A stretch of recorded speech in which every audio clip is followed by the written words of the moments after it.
I thought my wife Merida, with whom I had been married for 3 years, was a gentle and virtuous woman. So when the doctor told me that I had advanced cancer, I was not sad but happy, and I filed for a divorce from my wife. But it was not until that day at the hospital gate that he saw his wife, with a 6-month pregnant belly, breaking a gangster's nose with one punch and kicking down 5 thugs who came to smash the car, making them kneel down and beg for mercy. I was shocked to realize that my wife was not a weak woman, but the powerful Mulan. I laughed with tears in my eyes. Life seems ordinary, but it is actually full of ups and downs. How can I live like this? Hi everyone, thanks for watching. Don't forget to subscribe to the channel and share. If you like this story, please let me know in the comment section. I will update the next part. Part 3. Marlon looked at Merida's face, which looked like she had lost all hope in life, and couldn't help but laugh. Merida, are you suffering from broccoli? Looking at your expression, it seems more painful than me taking Chinese medicine. Merida rolled her eyes at Marlon and said weakly, try eating this 3 times a day. There's not even any seasoning, just boiled in plain water. I'm almost turning into a little rabbit. Sister, don't be like this. My mom is doing this for your own good. You see, when I usually want to eat the food she cooks, can I ever eat something so healthy? Yang Xingyu laughed at his sister while picking up the braised pork with a piece of half-melted fat in his mouth. Young heir, just that. Eat more. Sooner or later, I will make you kneel down and apologize to me. Merida gritted her teeth, her eyes wishing she could burn a hole in her brother's face. Marlon smoothed things over at the right time. Don't be angry, Merida. When the baby is born, I will make you whatever you want to eat. You do it? You can cook? Aren't you afraid that you will set the kitchen on fire? Merida's tone was full of doubt. Although my cooking skills are not as good as Yang Heir's, I can still make some side dishes. Besides, when the baby is born, can I learn a few more skills? Marlon said with a smile, with a firm tone in his voice. Merida was somewhat moved after hearing this, but she still said unforgivingly, okay, then it depends on how you perform then. Zhou Yumei came out with a pot of chicken soup. Stop talking nonsense, Merida. This pot is for you. Drinking it is good for your health. Merida smelled the aroma of chicken soup and finally smiled. Thank you, Mom. This time I can finally eat something normal people eat. Yang Xingyu was not full yet, so he quickly reached out to grab some. Mom, this chicken soup is so delicious. I want a bowl too. Get lost. This is for your sister. Try touching a chicken feather. Zhou Yumei slapped Yang Xingyu on the back of his hand. The latter retracted his hand and muttered, I'm working hard too, all to help my brother-in-law make money. Zhou Yumei glanced at him and said, don't be so ungrateful after getting such a good deal. Eat 2 more pieces of braised pork and shut your mouth. Yang Xingyu chuckled and continued to clean up the meal on the table. At this time, Marlon's cell phone rang. He looked down and saw that it was Neo Guhong calling. Mr. Chun, I just received news that Tina has contacted several media outlets and said she wants to expose your money-swindling activities. This matter may be a bit troublesome. Marlon raised a sneer at the corner of his mouth. Media? It seems that she is really desperate. Lawyer Neo, why don't we let the media see the truth? Anyway, I have done nothing wrong, and the rumors will be broken sooner or later. Okay, I'll handle it. Just wait for my news. Neo Guhong's voice was confident and capable. After hanging up the phone, Marlon looked up and found that the whole family was looking at him. What's wrong? He asked puzzledly. Brother-in-law, has something happened? Do you need me to help you call for help? Yang Xingyu looked eager to try. No need. Marlon smiled and shook his head. It's just a trivial matter. If you really want to do it, does your brother-in-law need help from others? Zhou Yumei nodded. Yes, don't make a fuss about trivial matters.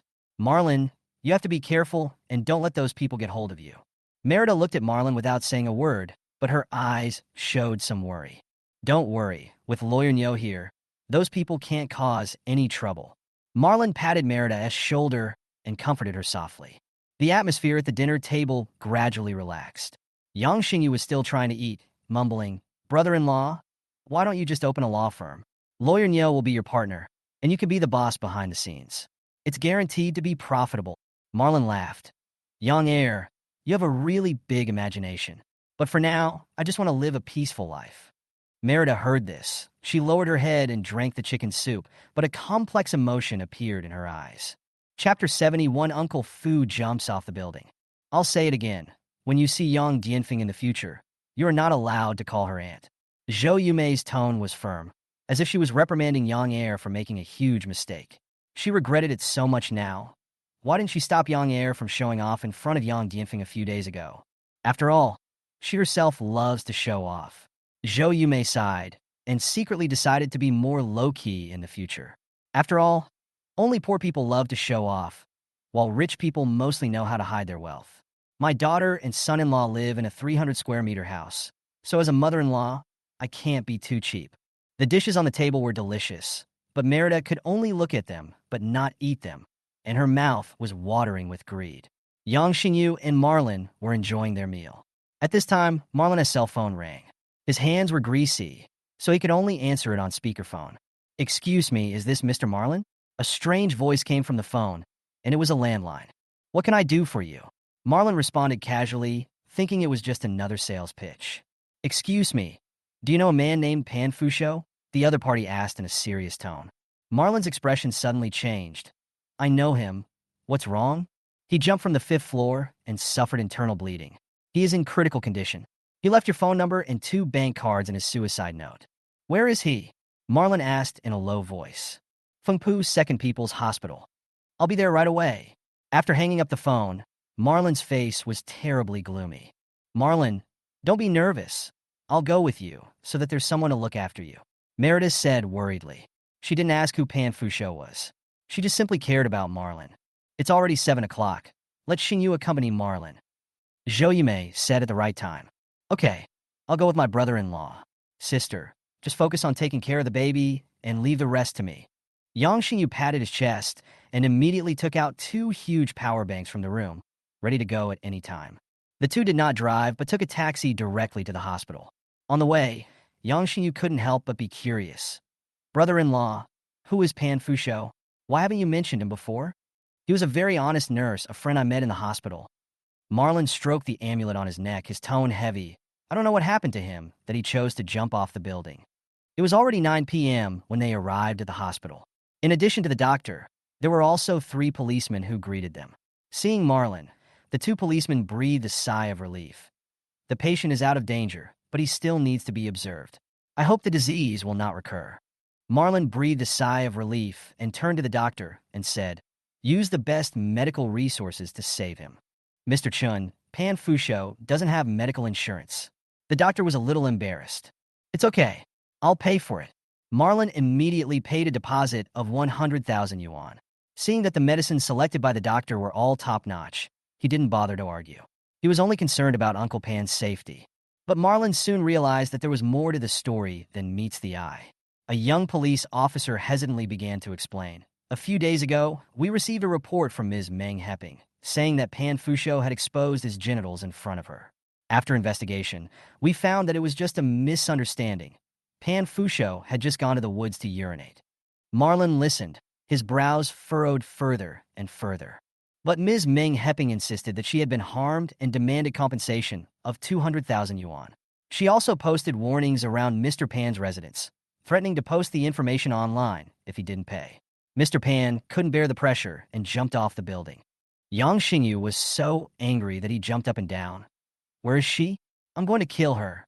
At this time, the crisp sound of high heels stepping on the ground was heard. A heavily made-up woman walked in, followed by a man with a beer belly. "Mr. Chun, your relative sexually harassed me, and you still have to pay compensation. Forget about 200,000. How about 150,000? The woman asked for money right away, and the strong smell of perfume made people frown. "I need to find out what's going on first."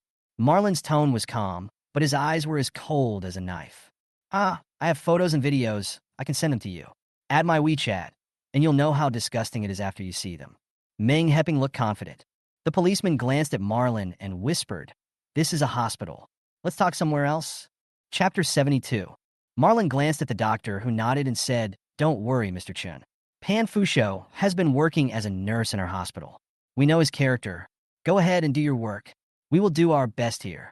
Later, Marlin and several others came to the police station. It was already 10 o'clock in the evening. According to his usual schedule, he should have taken a shower and gone to bed, but it was obviously impossible at the moment. Meng Heping added Marlin as a friend, and then sent him several photos and 2 videos. Marlin clicked on them, and the video showed Pan Fusho urinating, surrounded by grass and trees, obviously not on the road. The video made Marlon feel uncomfortable. The cameraman was facing Pan Fusho, zooming in, and even taking close-ups of his face and private parts. Any normal man would feel disgusted watching such a shot arrangement. You've also seen the video. I didn't wrongly accuse him, did I? Meng Heping said confidently. Marlon looked up and said coldly, I want to confirm if this place is on the side of the road. There is no road in the photos or videos. Does it matter? Meng Heping's voice immediately became sharp. He urinated in front of me. Isn't that harassment? Does he have to do it on the highway to be considered perverted? The policeman interjected. According to the investigation, it is about 15 meters away from the road. Marlon's mind flashed to where Pan Fusho lived. The public toilet was several hundred meters away from where he lived. Although it was indecent to have sex on the roadside, it was far from the level of exhibitionism. Pan Fusho was not young and had a conservative personality. How could he accept such a false accusation? Ms. Meng, did you take this video with your phone? Marlon continued to ask. Nonsense, how about I carry the camera and shoot? Meng Heping rolled her eyes impatiently. From the video, Uncle Pan was standing there without moving, but you were getting closer to him step by step. In other words, you walked over and saw him peeing, right? Marlon's tone was calm, but every word was aggressive. What do you mean? Meng Heping was immediately furious. I ran into him when I was taking a walk with my boyfriend. Are you blaming me for deliberately going to see that old man of yours? Are you crazy? Marlon didn't care about her loss of control and continued to look at the police. Is Uncle Pan's behavior considered harassment? The young policeman wiped his forehead nervously. Not really. So, what is it about photographing someone's private parts without permission? Marlon's voice became even colder. The policeman was silent for a moment, then said helplessly, It is considered harassment. Marlon sneered. Very well. If that's the case, why should my uncle be compensated for being harassed? Is this what you call fairness? Meng Heping was furious. Hurry up your mother's head. It's obviously your uncle who is shameless. He disgusts me, and you still want to confuse right and wrong? Who do you think you are? The police quickly tried to smooth things over. Mr. Chun, this is indeed a misunderstanding. We were busy dealing with another mass incident a few days ago and neglected Master Pan's situation. Mass incident? Marlon frowned slightly. The police explained awkwardly. A few days ago, to celebrate the successful launch of the Mars probe, international students from a nearby university town had a party. During the party, Korean and Indian students quarreled over Asia's #1 aerospace technology and ended up fighting, resulting in more than 30 people fighting and 7 fractures. Everyone was sent to the hospital or detained. We mobilized all our police stations, and we really couldn't get away. So you didn't investigate Uncle Pan's case carefully and just made a random judgment? Marlon's tone was as cold as ice. It was our mistake. Later, we checked the surveillance footage and found that Master Pan did not harass Meng Heping. She was the one who took the initiative to walk over. The police looked apologetic. In that case, how will you deal with the insulting notice posted by Meng Heping? Marlon continued to put pressure on them. The policeman obviously didn't want to bother with the issue any further and hastily reassured him. We will handle it as soon as possible, Mr. Chun. Please rest assured. Marlon didn't say anything else. He just stood up and left. He just wanted to go back to the hospital and be with the helpless old man. At 3 o'clock in the morning, Pan Fusho finally woke up.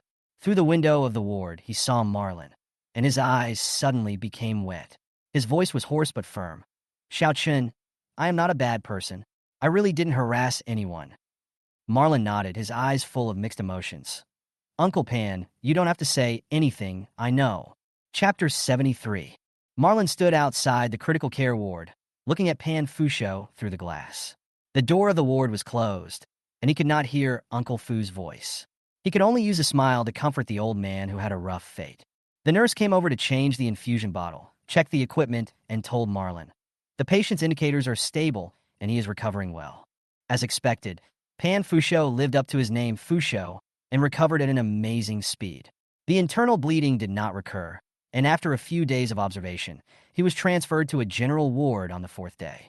This nurse, who has worked in the hospital for more than 20 years, was not only lucky, but also had the support of Marlon and the special care of the doctor, and was able to coordinate a small 2-person ward. After being transferred to the general ward, Marlon was finally able to accompany him. When Uncle Fu saw Marlon, his eyes suddenly turned red. Xiao Chun, I really didn't harass anyone. Others say I'm a pervert. How can I put my face down? I really can't afford to lose face. I really don't want to live anymore. Uncle Fu, I believe you. You are not that kind of person. Marlin's tone was firm. Pan Fusho almost collapsed and cried like a baby. I'm almost 60 years old and have never done such a shameful thing in my life. People just don't believe me. No matter how I explain, it's useless. Uncle Fu, you've been fooled. Those people are after your money and want to blackmail you. Marlin comforted him while holding his hand. Uncle Fu wiped his tears and said in a trembling voice, Xiao Chun, you have helped me so much, my money. You can take it. I have saved some money over the years, and I contacted people in my hometown and got my son's phone number. I am too embarrassed to see him, so please help me transfer the money to him. Marlin remembered that Uncle Fu once mentioned that he and his wife divorced early in life, and his wife remarried with their son, and the father and son had no contact for many years. Unexpectedly, they finally got in touch now. Don't worry about these things, just focus on your recovery. I'll take care of the rest for you. Marlin took the note with the phone number on it and added a friend named Yuan Mengfei using this number. After the message was sent, the other party replied directly. Who are you? Marlin sent a message. I'm a friend of Mr. Pan Fusho, and he wants to contact his son Pan Chongqing. I don't know him. The reply was cold, with an angry emoticon attached. Then, Marlin was blocked. In desperation, he sent a message via text message instead. If you are Pan Chongqing, please contact me. Your father is in the hospital. Less than a minute after the message was sent, a phone call came in. A cold voice came from the other end of the line. Who are you to Pan Fusho? I regard Uncle Pan as my own uncle. What's wrong with him? Although the tone was cold, one could hear the other party's nervousness. He was framed and jumped off the building. Fortunately, he was saved by the sunshade and the watermelon stand, but he was seriously injured. The other party was silent for a while, then asked, Do you need me to pay for the medical expenses? No. He wants to give you the money he saved. There was another silence, followed by suppressed anger. I don't want his things. He was nowhere to be found when I needed him, and now he wants to have another son for a little money. How can it be so cheap? Marlin patiently explained. Uncle Fu has been looking for you all these years. He asked people to inquire about you every year, and he also said that the money he saved was for you to start a family. What a joke. With information technology being so advanced nowadays, if he really wanted to find me, how could he not find me? So, you know where I am now? Even with so much information, someone has to be willing to show up. Marlin asked back calmly. There was silence on the other end of the phone for a long time. After hanging up the phone, Marlin returned to the ward, and Pan Fusho asked expectantly, Did you get in touch? Marlin told a white lie.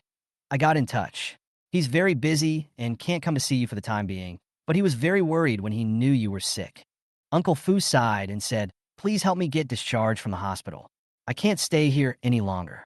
It's too expensive. I don't have much money saved, and I want to leave more for my son. Marlin helped him lie down again. Uncle Fu, taking good care of your body is the best arrangement. If your son knew that you would rather give up your life to save money for him, what would he think? Uncle Fu had nothing to say, so he could only nod and say, Just don't tell him these things. In the evening, Marlin received a request from Yuan Mengfei to add him as a friend again. The other party sent a message. Thank you for taking care of him. My adoptive father is seriously ill, and my mother wants me to get married to bring good luck, so I really can't spare the time to visit him. Marlin was silent for a moment and replied, Uncle Fu was willing to sacrifice his life for you. He is your father. Whether you accept his money or not, please don't hate him. He has done his best in his life. After a long time, the phone rang, and Yuan Mingfei choked up and said, Brother Chin, can I say a few words to him? Sure. Arriving at the ward, Marlin turned on the hands-free version of his cell phone, passed it to Pan Fusho's ear, and whispered, Uncle Fu, it's Chongqing calling. When Pan Fusho heard the familiar voice, tears welled up in his eyes. Chongqing, it's Dad who is sorry for you. Chapter 74. Pan Fusho shuddered as if he had been electrocuted, his eyes turned red, and tears fell before he could say anything. There were suppressed sobs on the other end of the phone. After a long silence, Pan Fusho finally spoke. Chongqing, you are getting engaged. Dad has saved some money. You can spend it and buy a house. I have money. I don't need it. Yuan Mengfei's tone was cold and hard, and it was obvious that he had not communicated with his father for many years. He was separated from his father when he was 8 years old, and now he is a stranger to him. Chongqing, don't complain about the small amount. Dad is incompetent. This money is the $500,000 that I saved for 20 years. Dad is sorry for you. I didn't pay for your education, and I didn't accompany you to grow up. Dad is old and useless, but you must take it." Marlon, who was standing by, felt his nose ache. He turned around and walked into the corridor, feeling suffocated. He found a cold chair and sat down, closing his eyes to rest. After a while, he heard the sound of two men with big tongues talking. When I opened my eyes, I saw that one was obviously Indian and the other looked Chinese, but judging from their tone, they were Korean. Their conversation left Marlon stunned. Could it be the Korean rioters the police mentioned? But they didn't look injured at all. The Korean sneered and challenged. "You Indians are all sexually repressed. You don't even let lizards go." The Indians were not to be outdone. "We in India believe in equality for all beings, not just lizards, but also American soldiers. You Koreans only know how to brag." Marlon's tired nerves were immediately perked up, and he pricked up his ears to eavesdrop. The two men did not shy away from asking him, "Brother, you are Chinese. Come and judge. Who is better among us?" Marlon smiled and said, "Your Chinese is the best." Half an hour later, Marlon returned to the ward and found that Pan Fusho looked much better. "Chongqing didn't call me dad." There were tears in the corners of Pan Fusho's eyes, but his tone was filled with relief. 2 days later, the doctor finally announced that Pan Fusho could be discharged from the hospital for rest. When going through the discharge procedures, Marlon calculated the prepaid fees. 100,000 the first time, 50,000 the second time, and only 17,000 was refunded in the end. Looking at the long bill, he couldn't help but sigh. Hospitals are really money-eating beasts. However, what was even more disgusting than the bill was Meng Heping. This woman not only showed no remorse while Pan Fusho was in the hospital, but also came to ask for 200,000 yuan in mental compensation. "If you really don't have money, you can give me an IOU. The interest will be calculated based on a fixed deposit." Her tone was light, as if she completely ignored Pan Fusho's situation. Marlon suppressed his anger and replied coldly, "Ms. Ming, there is no need for us to continue communicating. I hope the next time we meet will be in court." On the same day, Meng Heping published an accusation article on Weibo, portraying Pan Fusho as a wretched man, and even used maliciously intercepted videos and photos to smear him. What's more, she also contacted a feminist internet celebrity named Xianzi and set off a cyberbullying. Not long after, Pan Fusho was fired by the hospital for his bad reputation. He didn't argue or cry. His temporary job meant he couldn't even get a penny of compensation. A few days later, Marlon and Pan Fusho called the police. They collected evidence that Meng Heping had fabricated facts and maliciously slandered them. This was no longer just a civil dispute, but a criminal case involving defamation and insult. With the intervention of the police, Meng Heping was arrested. But the aftermath of the incident is still there. Pan Fusho lost his sanitation job in the forest park and his part-time job in the supermarket. These consecutive blows almost made this middle-aged man lose the courage to live. Marlon hurriedly tried to comfort him. "Uncle Fu, Chongqing is getting married on National Day, and you will be able to hold your grandchild next year. When the time comes, your grandchild will want toys, and you, as a grandfather, must have some savings." Pan Fusho's eyes gradually brightened. "Xiao Chun, I have to find a job and save some money for my grandson." Marlon nodded and smiled. "It just so happens that my brother-in-law Yang Xingyu is going to open a restaurant. He is collecting second-hand tableware recently and is in need of manpower. I wonder if Uncle Fu is willing to help?" "Yes, yes. Xiao Chun, thank you." There was finally hope in Pan Fusho's eyes. At the same time, Marlon took Pan Fusho to see the factory they rented. Although it was a bit remote, the room was spacious and bright, and it was also close to the vegetable market. "Uncle Fu, give up your house and live here. The catering industry provides food and accommodation." Marlon joked. Pan Fusho nodded, but still felt a little uneasy. "What if Boss Yang dislikes me?" Marlon laughed and patted him on the shoulder.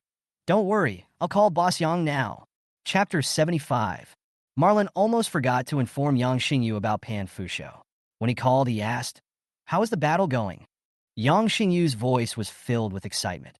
"It's very intense. Do you want me to broadcast it live?" "Forget it, you'd better come and see it in person, but don't let my sister know that I told you." Marlon laughed. "Okay, I'll be there right away. By the way, aren't you going to open a catering company?"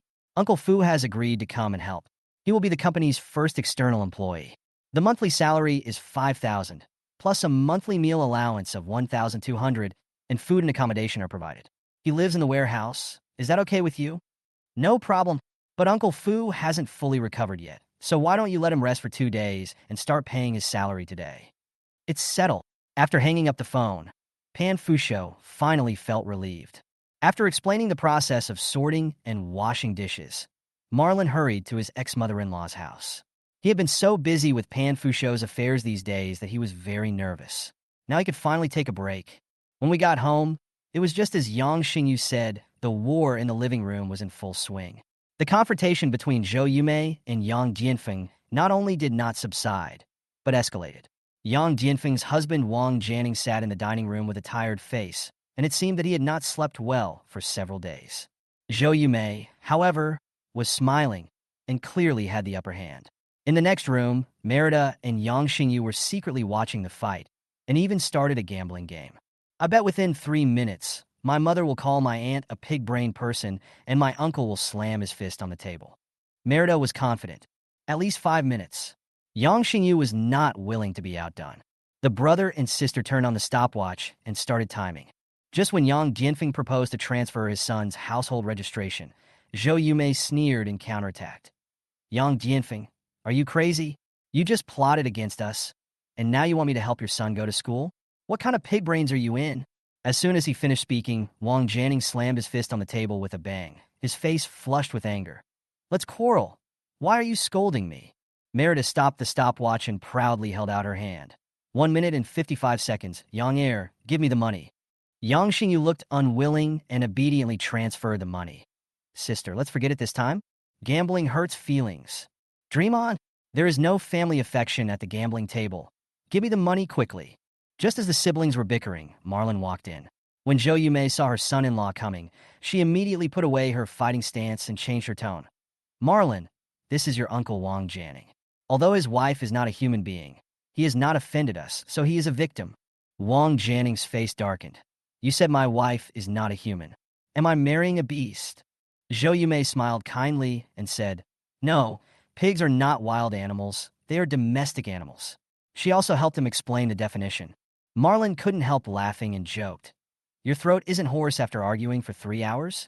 Where did you buy the throat lozenges that are so effective? As soon as she said this, Merida pulled Marlon out and stuffed 2 boxes of throat lozenges into his hand. Keep them at home and use them as needed. Let's go quickly and don't disturb the masters fighting. I didn't even drink a sip of water.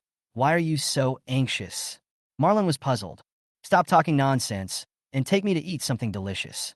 My mom's cooking skills have deteriorated drastically recently, and the food she makes is hard to swallow. Okay, word. Sichuan and Chongqing restaurant, the spicier the better.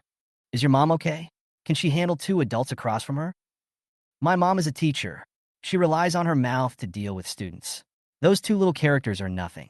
Merida curled her lips with a look of disdain. After arriving at the Sichuan Chongqing Hotel, Merida sent a message, and soon, Yang Xingyu and his girlfriend Dong Dong Dong also arrived. Dong Dong, order some food. Yang Xingyu acted like a boss. Dong Dong Dong called him brother-in-law obediently, and then sat aside meekly. Merida waved her hand. It's my treat today. The budget is 5,500. You can order whatever you want. Yang Xingyu's eyes suddenly lit up. Sis, since you are so rich, can you return the 5,500 I lost to me? Dream on. Merida smiled and hit him mercilessly. Stop talking nonsense and order some food, Dong Dong. Order whatever you want. My sister is rich today. Merida looked like a wealthy woman and had an even stronger aura than Marlon. At the dinner table, Merida ate the most, and she finished half of the boiled fish and boiled beef. The well-behaved Dong Dong Dong was actually a hidden foodie. Otherwise, he would not look down on someone as stupid as Yang Xingyu. Although Yang Xingyu was a bit silly, he was quite professional in cooking. After all, he had studied cooking for 3 years. He was very blunt in his evaluation of the restaurant, criticizing every dish. As a result, the 2 women ate everything clean, while the 2 men ate very little, and no one would believe it if they told others about it. When they finished eating and paid the bill, the total cost was less than 1,000 yuan. Merida paid the bill with a big wave of her hand, but Yang Xingyu felt distressed. Isn't this the money I lost? After dinner, Yang Xingyu and Dong Dong Dong went for a walk, while Marlon accompanied Merida home. As soon as they entered the house, they saw Yang Jianfeng crying, Wang Jianing comforting her, and Zhou Yumei with a winner's smile on her face full of "I won again." Marlon! Yang Jianfeng immediately wiped away her tears when she saw him, and put on a look of asking for help.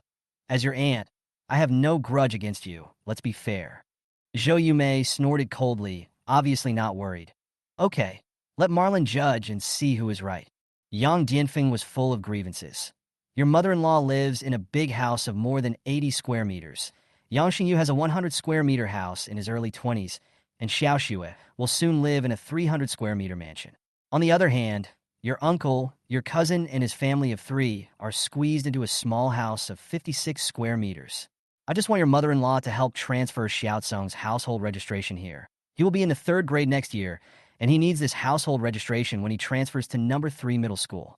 Marlon was a little stuck, and it took him 3 seconds to realize that cousin Xiaokongming is in the 3rd year of junior high school refers to Xiaozong, not Xiaokongming. Zhou Yumei hit back bluntly.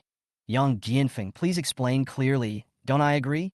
You can still go to school by relying on relatives, and you don't have to transfer your household registration. If you insist on transferring your household registration, it's you who is thinking about buying a house, right? Changing the household registration will be beneficial for the high school entrance examination. Admission with a separate household registration and residence will be disadvantageous. I promise that if Xiaozong is admitted to high school, I will move his household registration back." Yang Jianfeng insisted. Marlon tried to keep up with the pace of the two people and turned to ask Zhou Yumei, "Mom, if the method of relying on relatives does not involve household registration, do you agree?" "I agree, but she has to apologize to me and write a letter of guarantee, promising not to fight me in the future. And give me another 300,000 yuan in deposit, and it's settled." "Aunt, what do you think?" Marlon turned to Yang Jianfeng and asked. "I only care about my son's schooling. Nothing else matters." Yang Jianfeng avoided the main point. "Aunt, you just sold me and Yang Xingyu a few weeks ago and made 10,000 yuan. Now you want my mother-in-law to help you. You have to admit your mistakes, right?" Marlon said coldly. "I admit my mistake, but I think your mother-in-law is also wrong. She won't admit it, and there's nothing I can do." Yang Jianfeng seriously redefined the meaning of admitting mistakes. Marlon was helpless. "You guys continue, I won't stop you. This house is worth more than 5 million yuan, but they only gave me 300,000 yuan. They also said something like the eldest brother is like a father, and the eldest sister-in-law is like a mother. Not only did they not take care of me, they also bullied their own sister." Yang Jianfeng continued. Zhou Yumei sneered. "I've memorized your words. You used the money to invest in stocks, and then blamed us when you lost money? How about this? You let your brother come back to life, and I'll give you the house right away. My brother was forced to death by you. You were too strong. He developed cirrhosis of the liver. Who else could have done that if not you?" Zhou Yumei's eyes showed a trace of sadness, but her tone soon became firm. "Yang Jianfeng, this house can't be given to you, even if you make trouble 100 times. You can leave now. You don't dare to let Marlon judge the case. You feel guilty, right?" Yang Jianfeng challenged unwillingly. Marlon immediately played dumb and said, "It's hard for a judge to judge family affairs. I'm out." After seeing off Yang Jianfeng and his wife, Zhou Yumei took a long breath and said, "Wait, there's a smell of boiled beef at home. Did you guys go out and eat it secretly?" Merida spread her hands and said, "Mom, I'm already 26. Do I have to be checked when I go out to eat? Is the question whether I am wrong or you are meddling too much?" Zhou Yumei waved her hand and changed the subject directly. "Where's Xiuyu?" "I went shopping with my girlfriend," Merida replied. When Zhou Yumei mentioned her son, her anger instantly disappeared. Then, she suddenly became serious. "Call Yang Xingyu and Dong Dong Dong to hold a family meeting tonight. I have an important decision to make." At 8 o'clock in the evening, everyone arrived. Zhou Yumei was dressed in a professional outfit with a strong aura. Yang Xingyu couldn't stand it anymore. "Mom, stop pretending. Tell me what's going on. Don't scare me." Zhou Yumei took a sip of tea and said slowly, "The school has rehired me as the class teacher. Students, get ready to tremble. You agreed?" Merida asked cautiously, with an unconcealed expectation in her voice, fearing that happiness would come too suddenly. If her mother really went back to work, she would be released from prison. "I didn't agree." Zhou Yumei shook her head, her tone a little hesitant. "They will send someone to ask me tomorrow. To be honest, as a people's special teacher, I have won the Outstanding Teacher Award many times. I am actually willing to return to my teaching position and continue to shine." However, my son has a girlfriend and my daughter is pregnant again. They both need my care. At this point, she paused deliberately, her expression quite dramatic. The four of them held their breath, their eyes full of anticipation, wishing they could send her back to school. So, I decided. Zhou Yumei pretended to be serious. I'll think about it carefully. Puff! The four of them almost suffocated to death from the breath in their chests. Merida used her eyes to frantically hint at Yang Xingyu to take action. Yang Xingyu gritted his teeth and said, "Mom, there's no rush to renovate the house. Dongdong and I have discussed it and plan to get married in 2 years. You've been busy for us all your life. You should think about yourself and stop sacrificing your career." "Yeah, Mom," Merida added. "I've learned how to cook. Low in sugar, low in salt, no additives, and even no need to pickle food. All healthy ingredients. Right?" "Yes." Zhou Yumei smiled slightly.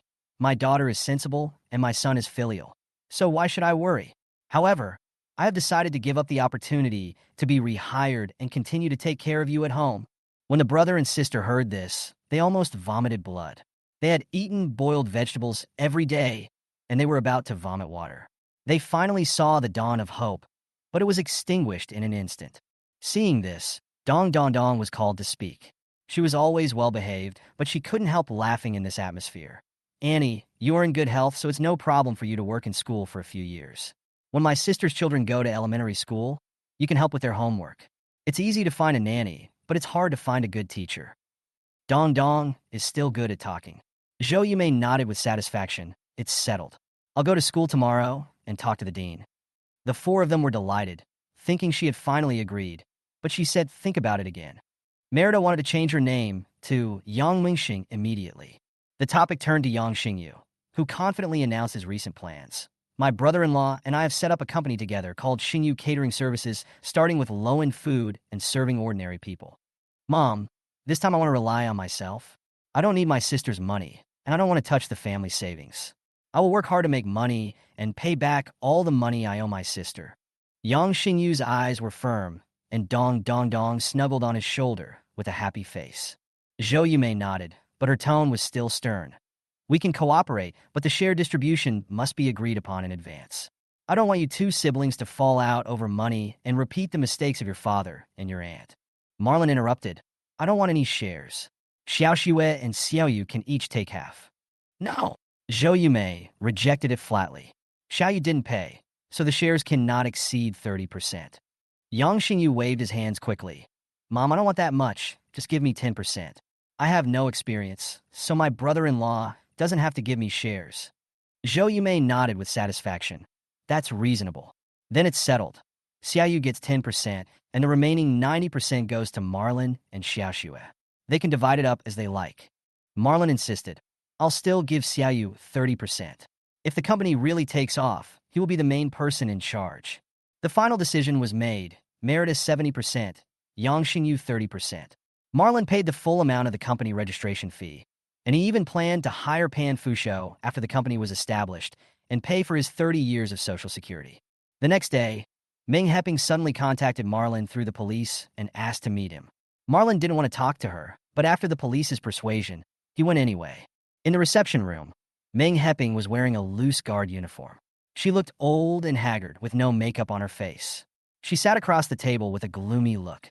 The police officer asked, "Do you need us to stay with you?" "No, I just want to talk alone." Ming Heping waved her hand. After the police left, she sneered and threatened, "My boyfriend is a gangster.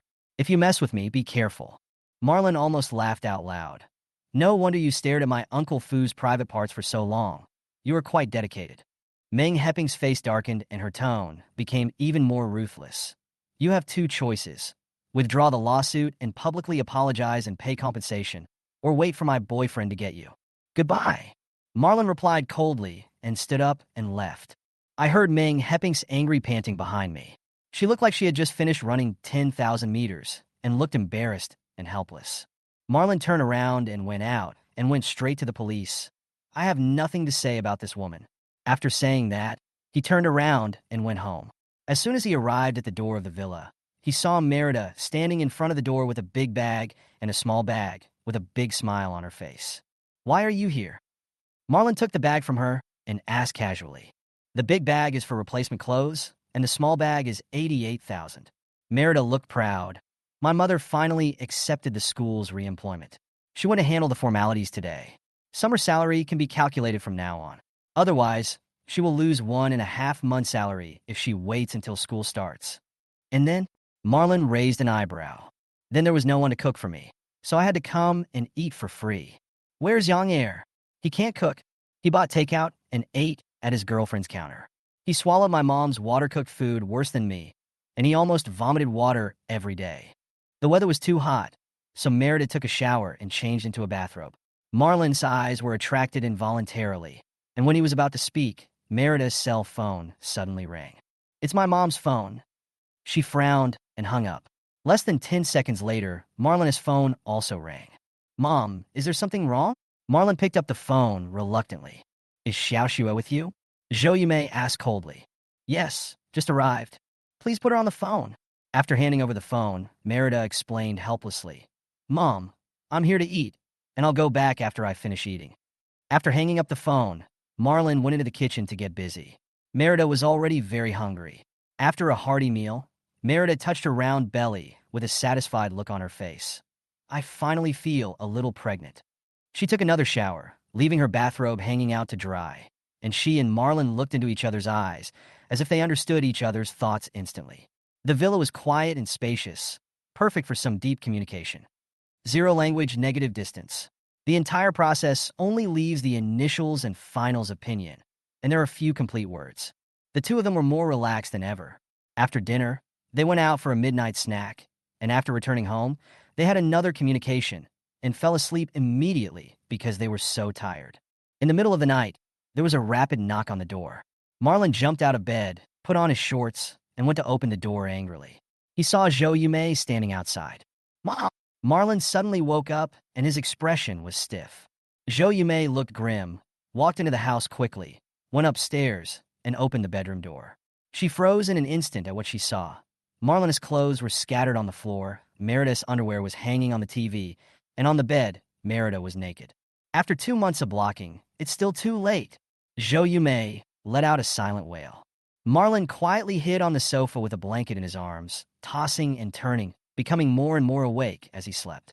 He got up, turned on his computer, frantically looked up information related to pregnancy, and finally made an appointment for a prenatal checkup on the hospital website. The next day, Zhou Yumei's face was still as gloomy as an iceberg. Marlon and Merida lowered their heads and dared not say a word, like two primary school students who had made mistakes. Go find an old Chinese doctor and take some medicine to preserve the pregnancy. Zhou Yumei finally spoke. Marlon suggested, Mom, I made an appointment for a checkup at the maternal and child health hospital last night. Can I go see a Chinese doctor after the checkup? Zhou Yumei snorted coldly and nodded reluctantly. Along the way, the atmosphere in the car was extremely depressing. As soon as they arrived at the hospital entrance, several motorcycles stopped suddenly in front of them. 5 young men with unfriendly expressions got off the motorcycles and surrounded the 3 of them. The leader was Zhang Chunyang, Meng Heping's boyfriend. He looked at Marlon coldly and said, Withdraw the lawsuit, or I will kill you today. Marlon's face changed. He never expected to encounter such a situation. He protected Merida and Zhou Yumei and tried to deal with the other party. However, Merida suddenly took a step forward and stood in front of Marlon, looking at Zhang Chunyang with soft eyes, as if looking at a braised prawn. You want to kill my husband? She spoke softly, but with a strange smile. Get out of here! Zhang Chunyang reached out to grab her, but he didn't expect that the next second, his nose was hit by Merida's punch. With a pop sound, Zhang Chunyang's nose started bleeding and tears followed. Oh, did I go too far? Merida looked worried. Zhang Chunyang roared angrily. Brothers go! Kill her! The remaining few people rushed over, and the scene was instantly chaotic. Marlon was about to rush over, but Zhou Yumei grabbed him and said, Don't move, just watch. Marlon was stunned by the scene in front of him. Merida's movements were as fast as lightning. She kicked the opponent's knee and then punched another person in the eye. In a few moves, all 5 people were knocked down. Some knelt down and wailed while holding their lower body, while others curled up and rolled into a ball.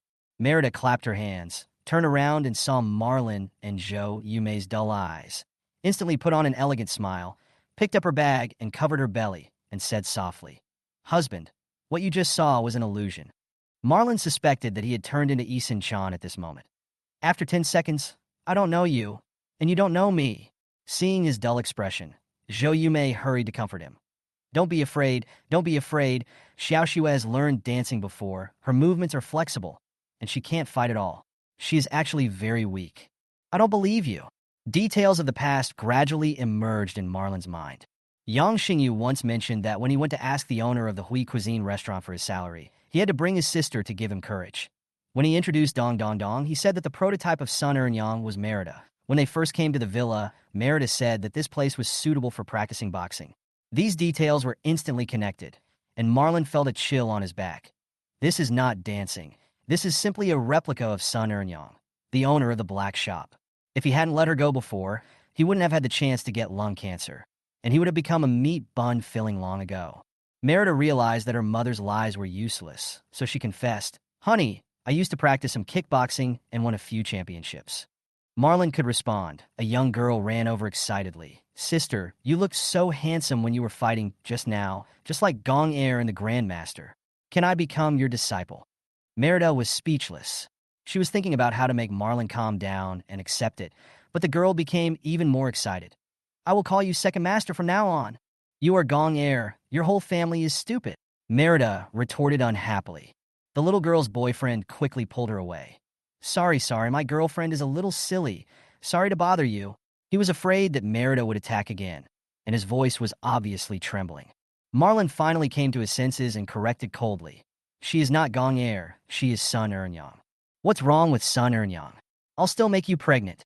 Marlon consoled himself mentally. Merida quickly explained, "Hubby, I didn't mean to hide it from you. My mother was afraid that men would know that I could fight, so she didn't dare to marry me. In fact, I have long since turned over a new leaf, and am now a lady." Zhou Yumei also came to help. "Marlon, don't be afraid. Xiao Xue has stopped fighting since she graduated from junior high school. When she was young, she only fought twice a week, and at one time, she could fight 3 people, and they were all boys. Mom, can you please talk less?" Merida was so anxious that she wanted to cover her mother's mouth. Marlon recalled the details of the 3-year marriage and couldn't help but smile bitterly. "It must have been hard for you to endure these 3 years. It's okay. I had a lot of fun playing today. I haven't let go for a while." Merida's tone was filled with excitement. "Then should we also thank Zhang Chunyang for giving us this opportunity?" Marlon's face was complicated. "I am indeed a little grateful." Merida looked innocent. Zhang Chunyang took advantage of Marlon's days and ran away with his men in disgrace. After locking the car, the 3 of them went to the hospital for a prenatal checkup. Because Merida had a record at another hospital, she could only undergo a basic checkup this time. After the checkup, the doctor asked in confusion, "You are very healthy. Why did you come for a checkup?" Merida blushed with shame. She couldn't tell the doctor that it was because she and her husband couldn't help it. She lowered her head and slipped out of the clinic. When asked by Marlon and his mother, she only whispered, "Everything is fine. I'm going to stay at my parents' house for a few days." On the other side, Zhang Chunyang and others did not go far. "Brother Yang, that woman has practiced martial arts before and is too fierce," complained a younger brother with a face full of flesh. "No matter how good your kung fu is, you're still afraid of a kitchen knife. Why don't we get a few knives and go back to chop her up?" suggested another younger brother. Zhang Chunyang shook his head and said, "Forget it. We were trying to scare Marlon into dropping the lawsuit. If we really resort to knife wielding, we'll all have to go to jail. Then smash the car. Smash his car and make that bastard cry to death," someone suggested. Zhang Chunyang listened and nodded. "Good idea. Let's go buy some steel pipes and smash his car." After a while, 5 people, each holding a steel pipe, rode motorcycles straight to the healthcare hospital. At the hospital entrance, 2 police cars had just stopped, and 8 police officers were preparing to deal with the incident that the little girl had called the police earlier. "Who called the police?" the police asked. "I reported it. Just now, 5 bad guys surrounded a pregnant woman. It was so scary." "Where's the pregnant woman? Where's the bad guy?" The police frowned. "That pregnant woman might be a martial artist. She beat up the 5 bad guys," the little girl explained aggrievedly.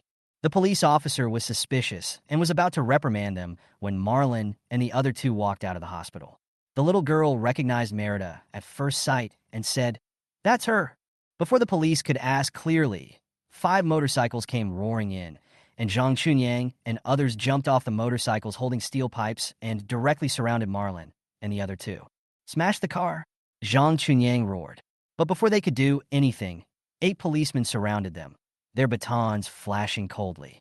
Zhang Chunyang was completely stunned, but then he forced a smile. Uncle Policeman, do you want to watch pole dancing? It's free. With the help of 8 police officers, Zhang Chunyang and his pole dancing group were arrested and taken back to the police station. Marlon, as the victim, cooperated in taking a statement and thanked the girl who called the police. The girl admired Merida so much that she not only took a photo with him, but also excitedly added her on WeChat. At the same time, Zhang Chunyang was carrying out his literary creation in the interrogation room. Facing the police's questioning, he sincerely explained, "Brother police, this is really just a misunderstanding. This is what happened. My girlfriend was indeed impulsive, and she asked Marlon to withdraw the lawsuit, but I am a reasonable person and wanted to explain it to him. But Marlon's wife is also a woman. Women are easily stupid, and she beat us up before I could say anything. Watch your words." The police knocked on the table. "Don't attack women. Marlon's wife is crazy. She beat you to a pulp. Comrade police, this is a literary expression. Didn't Chao Shuichin also say, women are made of water? My girlfriend has a lot of water in her brain. I can hear the swaying sound when she walks. When I was in love with her, I thought I was communicating with bottled water." Zhang Chunyang said seriously. The 2 policemen who were interrogating the case had distorted expressions on their faces. And then, Marlon by dancing. As soon as the words fell, the police officer in charge of recording completely broke down and burst into laughter that had been suppressed for a long time. The other interrogating police officer was not spared either, and he held his stomach and laughed until he was out of breath. Zhang Chunyang has such a wild imagination. It's a waste if he doesn't write a novel. A policeman sighed while holding back a laugh. However, soon after the investigation, the nature of the incident changed. The motorcycles that Zhang Chunyang and others rode were all modified, and the batteries and bodies did not match, which was suspected to be stolen vehicles. More importantly, the surveillance showed that they were the first to hit people, and then Merida fought back. This was not a small fight, and the police immediately upgraded the case handling plan and listed the 5 people as criminal suspects. After a long time of trouble, Merida's test results were all normal. She insisted on not taking the pregnancy-preserving medicine, so Marlon had to drive the mother and daughter back to her parents' home. Before getting out of the car, Zhou Yumei said coldly, "After half a month, you can do whatever you want, I don't care." Marlon's hands trembled, and he almost turned the steering wheel off course. The old lady was obviously still furious. When Yang Xingyu heard about his sister's fight, he jumped around excitedly at home. "Brother-in-law, you finally understand why my sister has been bullying me, right? Relying on her martial arts training. She has been beating me since I was a child. My childhood was a history of blood and tears. Why don't you learn martial arts?" Marlon asked. "There's already a lunatic at home, and if there's one more, it'll be chaos. I had a pretty classmate in elementary school who wanted to date me. But when she saw my sister chasing after some hooligans and beating them up, she got so scared that she broke up with me. I've been single for a long time." Yang Xingyu became more and more excited as he spoke. "Yang shut up." Merida couldn't stand it anymore. She grabbed her brother's ear and planned to educate him. To change the subject, Merida pulled out a box of awards and certificates from the cabinet. "When I was a kid in Shanghai, every kid had to take some interest classes. I learned ballet and folk dance and won many awards. Later, I found that these awards were useless, so I changed to self-defense. The teacher said I had explosive power and jumping talent, and suggested that I go the martial arts route. Since I didn't win the Olympic gold medal, I started practicing free fighting." "So, you were lying to me from the beginning?" Marlon asked through gritted teeth. Merida stuck out her tongue in embarrassment. "My mother kept it a secret at the time.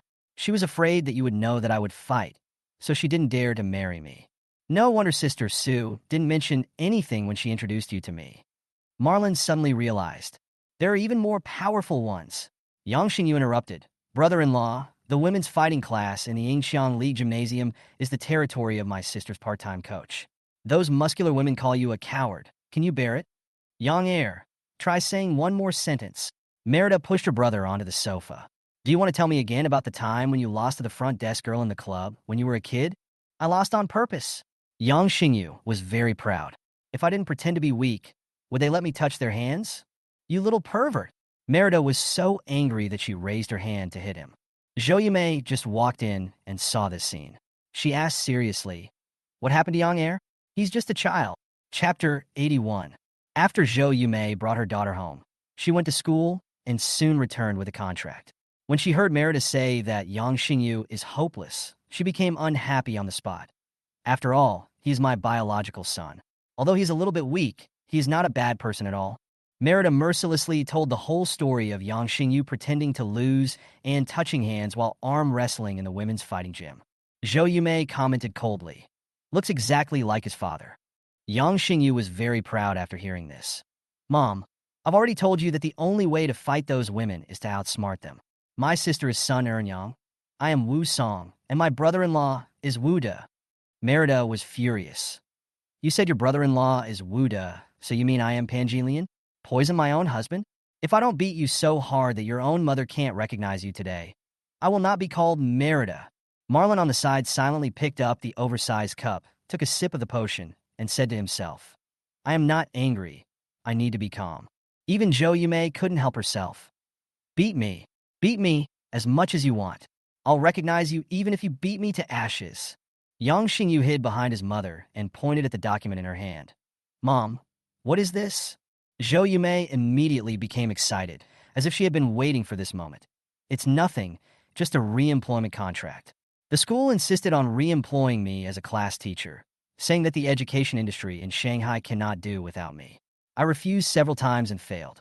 The principal and the dean of studies came to persuade me personally. I have no choice. I have many students all over the world, and my achievements are there. Now I not only have a retirement salary, but also an additional re-employment salary, which makes it easy for me to support 2 children. There are 2 adult children in the family. One is pregnant at home with no income, and the other has just graduated and has no proper job." When Zhou Yumei was re-employed this time, she immediately straightened her back and was finally no longer afraid of being supported by her parents. "Mom, are we still getting paid during the summer vacation?" Yang Xingyu asked enviously. "Yes. Although there is no teaching subsidy, there is still a basic salary." Yang Xingyu's eyes lit up. "Mom, how do we spend this money? Can we make a plan?" "Deposit it in the bank, fixed deposit," Zhou Yumei said confidently. Merida couldn't help but suggest, "Mom, the house in Jinxiu Mansion has been empty. Should we buy some furniture and move in? It would be nice to rent out this house." "I can go, but young heir can't go." Zhou Yumei refused. "It's fine to live with my daughter and son-in-law, but it's too embarrassing to bring your brother along." As they were discussing the furniture, Marlin's phone rang. It was lawyer Niu Guhong informing him that the court hearing between Pan Fushou and Meng Heping would begin next Tuesday. "Do you want to come over?" Niu Guhong asked. "Of course I'll go with Uncle Fu," Marlin said without hesitation. Although Pan Fushou was not required to appear in court in person, Marlin insisted on his presence, hoping that Uncle Fushou would realize his rights and stop giving in. However, Pan Fushou backed out. "Xiao Chun, I really don't want to go to court. It's too scary." "What are you afraid of?" "Uncle Fu, no matter how fierce the other party is, it doesn't matter. We have a lawyer. We can just stand and listen." Marlin encouraged. In order to encourage Uncle Fu, Marlin decided to invite his son Pan Chongqing to accompany him. Unexpectedly, Pan Chongqing agreed immediately and even flew over. When meeting his father at the airport, Pan Chongqing, wearing black leather shoes and a white shirt, looked uneasy. When he saw his father, he called out Brother Chun indifferently and then said nothing more. Pan Fushou was even more nervous, sitting next to his son, at a loss as to what to do. He said in a flattering manner, "Chongqing, Dad will take you to KFC." KFC? Marlin was stunned. The father and son had been separated for 18 years, so shouldn't they cook a meal together for the first time they met? When Pan Fushou arrived at KFC, it was his first time in such a fast food restaurant, and he didn't know what to order. Marlin helped him choose a family bucket. After receiving the meal, Pan Fushou was pleasantly surprised. "It's not expensive. Chongqing, eat as much as you want, and Dad will buy more if it's not enough." Seeing his son eating with gusto, Pan Fushou smiled widely. "I used to be so envious when I saw other people taking their children to KFC. Today it's finally my turn. Chongqing, Dad has not lived in vain." Pan Chongqing lowered his head and ate the chicken wings, tears dripping onto the plate. He tried to wipe away his tears and whispered, "Dad, you eat too." "Chongqing calls me Dad. I've waited for 18 years, and finally it happened." Pan Fusho could no longer control himself, tears streaming down his face, sobbing uncontrollably. Marlon was almost crying beside him and was so moved that he suddenly felt a pain in his leg. He looked down and found that Uncle Fu was so excited that he pinched him hard under the table. Uncle Fu pinched people so hard? Next time, he must wear jeans. The trial will be held as scheduled, but due to personal privacy concerns, the trial will not be open to the public. It was Pan Fusho's first time in court, and he was so nervous that his palms were sweating.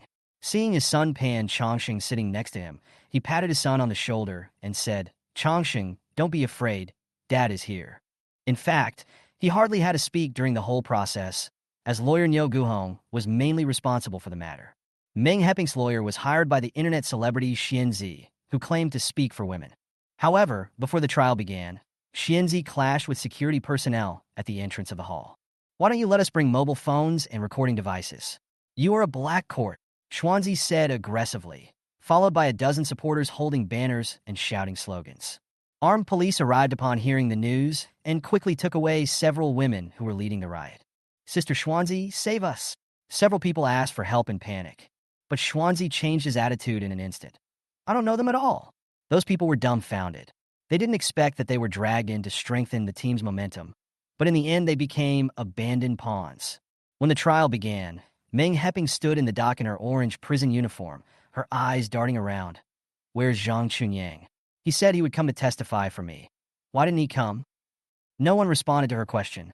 The lawyer brought by Xuanzi also noticed that Meng Heping was not in a good state and secretly asked Xuanzi, "Will we lose? How is that possible? He's just a migrant worker." Xuanzi answered lightly. Niu Guhong was well prepared and began to present evidence one by one. According to the police video, Pan Fusho went to the woods to urinate, and Meng Heping followed. There were several meters of trees between the two, and there was no contact or verbal communication throughout the whole process, which could not prove that Pan Fusho intended to harass him. Instead, Meng Heping took the initiative to approach, took a secret photo with her mobile phone, and used this as an excuse to blackmail and threaten Pan Fusho. What's more serious is that after Pan Fusho attempted suicide due to excessive pressure, Meng Heping continued to spread insulting rumors and tried to blackmail him further. The chain of evidence was complete and clear, including police videos and online messages. The judge took less than an hour to pronounce the verdict in court. Meng Heping was sentenced to 3 years in prison for attempted extortion of a huge amount, an additional year for malicious insult, for a total of 4 years. At the same time, she was required to compensate Pan Fusho for mental damages of 150,000 yuan, medical expenses of 170,000 yuan, and lost wages of 7,000 yuan, a total of 350,000 yuan. After hearing the verdict, Meng Heping broke down and angrily cursed. "I saw a man's genitals, but you didn't compensate me, but asked me to pay. Is there any justice?" The judge couldn't help but shake his head. "What's wrong with migrant workers? Should migrant workers be bullied? Your behavior is truly immoral." Meng Heping was still unconvinced. "I want to appeal." But her lawyer reminded her that the existing evidence was indisputable and that the appeal could only seek to reduce the sentence, not change the verdict. Meng Heping was so angry that she started to curse. "What a useless lawyer. Why didn't Zhang Chunyang come? I want to change lawyers." The police responded calmly. "Zhang Chunyang is currently under investigation for suspected multiple criminal offenses. Once the case is clear, he will naturally be prosecuted." Meng Heping was completely speechless and his face turned pale. Outside the court, Xuanzi had already started her marketing operation. She stood outside the court and filmed videos and posted on Weibo. Such a dark court. No recording allowed, no cell phones allowed, obviously suppressing women. Even Meng Heping's boyfriend was arrested. This is clearly a futile operation of collective punishment. After posting the microblog, she immediately contacted a traffic-boosting company. Each repost was charged 1 yuan, and each like was 0.5 yuan. Within a few hours, her microblog received over 1 million likes and hundreds of thousands of reposts. Xuanzi was very proud and waited for the settlement of the day's brushing income. But instead of waiting for good news, she received a message from her boyfriend Blake. "Dear, your medical examination report is in the drawer. Don't forget to read it. Goodbye." Xuanzi's heart tightened. He opened the drawer and found a report. Pregnancy, accompanied by HIV infection. She was stunned and quickly sent a message to Blake, only to find that she had been blocked. Xuanzi gritted her teeth and said, I absolutely cannot sink into depravity. Fortunately, I still have a way out. She dug out the contact information of a man who had pursued her during college and called him, "Ah Wei, it's me. I've figured it out over the years, and I still think you're the best for me." A bitter smile came from the other end of the phone. "Xiao Xian, I am now heavily in debt, and even my house is unfinished. I am not worthy of you anymore." Xuanzi hung up the call angrily and called a wealthy man again. "Mr. Su, I've thought it through. A mature man like you is the most suitable for me." Su Qian hesitated for a moment. "Xiao Xian, I am penniless now, and only my wife is with me. I don't need a lover anymore." Chapter 83. After the verdict was announced, Pan Fusho asked in a low voice, "That girl is quite pitiful. Can I not ask for the compensation money?" Niu Guhong couldn't help laughing and said, "Uncle Fu, this is not a question of sympathy. She is an adult and must be responsible for her actions. If she does not get punished for doing this, others will follow suit and social order will be disrupted. You think you are kind, but in fact you are condoning her." Pan Fusho was stunned for a moment. Although he didn't quite understand, he could only nod. Instead, Meng Hepping screamed when she heard this. "I won't pay. Absolutely not. Instead of paying money, it's better for me to sleep with you." Her voice was so shrill that it shook the entire courtroom with a lingering sound. The staff who were maintaining order were in a great trouble. They could expel the shouting thief, but they could not expel the protagonist. Neo Guhong responded calmly. "If the other party does not pay the compensation on time, I will apply to the court for compulsory execution." This was not only said to the court, but also guaranteed Pan Fusho. A few days later, Pan Chongqing prepared to leave the Magic City. Pan Fusho was reluctant to see him off at the airport, as he didn't want his son to see him crying. He held his son's hand and said, "Chongqing, Dad hopes to see you bring your wife back next time." Marlin drove Pan Chongqing to the airport and asked casually on the way, "Chongqing, why don't you spend more time with your father? He actually doesn't want to leave you." Pan Chongqing smiled like a child who found candy. "Brother Chen, I have something to deal with when I go back. By the way, don't tell my dad about this matter. I lied to him when I said I would get married on National Day. How can there be a wedding when I don't even have a girlfriend? I'm going back to get a girlfriend." Marlin was stunned. He didn't expect that an honest man like Pan Chongqing would lie. Along the way, Pan Chongqing told his story. "When I was a child, I was very naughty and always got into trouble. My father always beat me, but I was not afraid at all. He would regret every time after beating me, saying that he hit me too hard. Once, I really got into big trouble. He beat my buttocks until it was swollen. I cried so hard that he cried too, and said he would never beat me again. Later, he really never beat me again. My mother took me to Qinghai and said that my father would come to see me soon. I waited and waited for many years, and finally what I got was the news that she and my stepfather were getting married. I hated my father and hated why he abandoned me. But later I realized that you only hate people you care about. Brother Chen, I really wanted to scold him, but the moment I saw him, I couldn't say anything. I even hoped that he would beat me up. I felt that was the father I knew when I was a child." At this point, Pan Chongqing's voice choked a little. "This time when I go back, I'm going to completely break up with my first love and start a new life," Pan Chongqing said firmly. After returning to the county town, Pan Chongqing visited his mother and stepfather, handed them the 80,000 yuan he had saved from running the chess and card room, and prepared to close the chess and card room business. That evening, after get off work at the bank, Lu Min took her fiancé's arm and walked home. Pan Chongqing stopped her, his eyes full of stubbornness. "Lu Min, do you really want to marry him?" Lu Min turned her head and glanced at the roadside billboard. "Piao Rose Shampoo, wash away all sins." She sneered and said, "What's the point of you saying this now?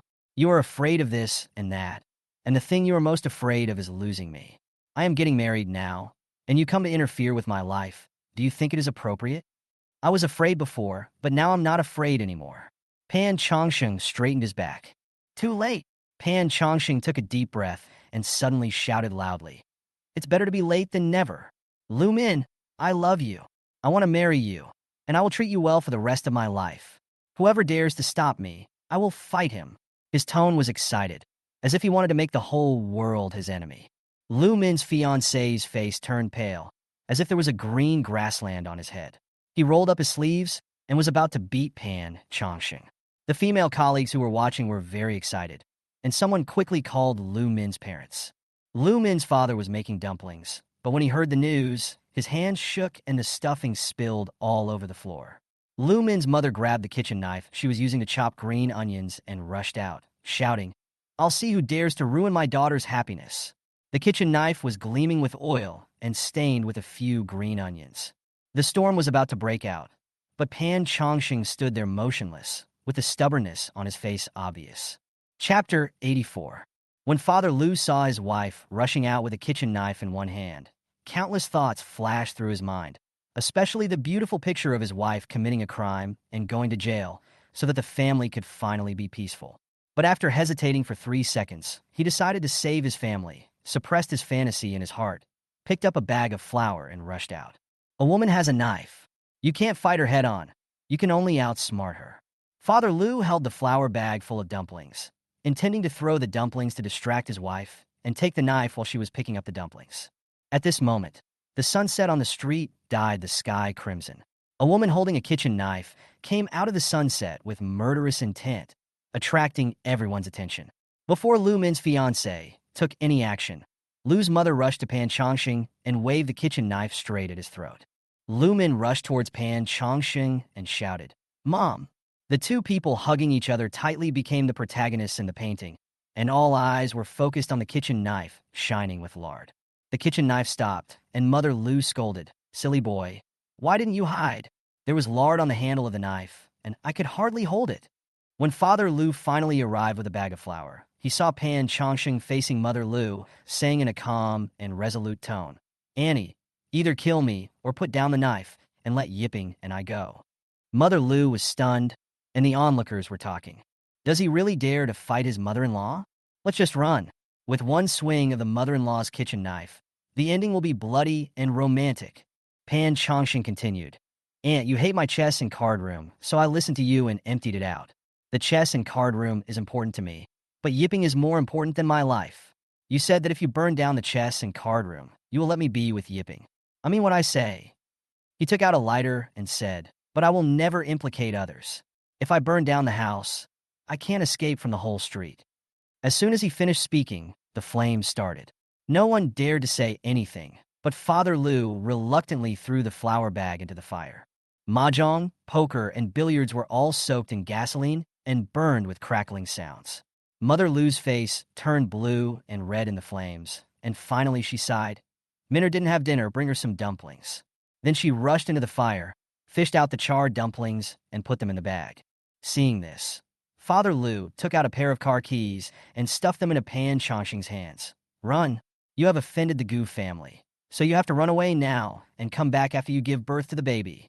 Pan Chongqing took Lu Min and rode away on his bike. The firelight illuminated their backs, but also reflected the embarrassment of the Lu and Gu families. 2 days later, Pan Chongqing brought Lu Min back to the Magic City and went straight to Marlinus' residence. "Brother Chun, this is my wife Lu Min. She used to work in finance at a bank. Now she's temporarily here at the company to help with the accounting. As for me, I plan to assist General Manager Yang in running the business." Pan Chongqing spoke sincerely, his eyes full of anticipation. Marlin patted his shoulder and said with a smile, "Let's have a honeymoon first. The company plans to officially start after the Mid-Autumn Festival. For now, just treat it as a transition period." The happiest person was Pan Fusho. He took out his bank card and said, "Chongsheng, Dad has been saving this money for 20 years. You must accept it this time." Pan Chongqing looked at the bank card with red eyes. He knew that the 500,000 yuan was hard-earned and was saved by his father from his teeth. But looking at his father's earnest eyes, he finally took it with both hands and said solemnly, "Dad, thank you." Marlin stood nearby, watching the scene with relief, thinking in his mind, Yang Xingyu is short of manpower to start his company, and these two people can fill the gap. Later on, we need to help him find a planner and a salesperson. Whether Yang Air can succeed depends on this time. Marlin's thoughts turned back to the present. It was time to settle the debts of love and favors owed over the years, and the father and son finally ushered in a new life of their own. Chapter 85. Huang Yi said bluntly, "Teacher Zhou, our daughter Huang Ektin is your student. A few days ago, we went to the beach to play, and she was unfortunately swept away by the sea. You are responsible for this. As her class teacher, you should remind us in advance to pay attention to safety and avoid taking children to dangerous places. My husband and I feel that, as a class teacher, You should at least bear part of the responsibility. Zhou Yumei was stunned for a moment, thinking that she had heard wrongly. I am very sorry about Huang Xian, but is she my student? I haven't met her yet, and the school hasn't even started yet.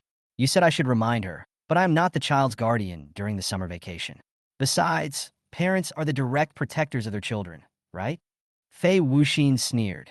Teacher Zhou, you can't say that. You are a special teacher, and it is your duty to teach and educate. As a class teacher, you should be responsible for the students in the class. Since you have taken over this class, you can't shirk your responsibilities.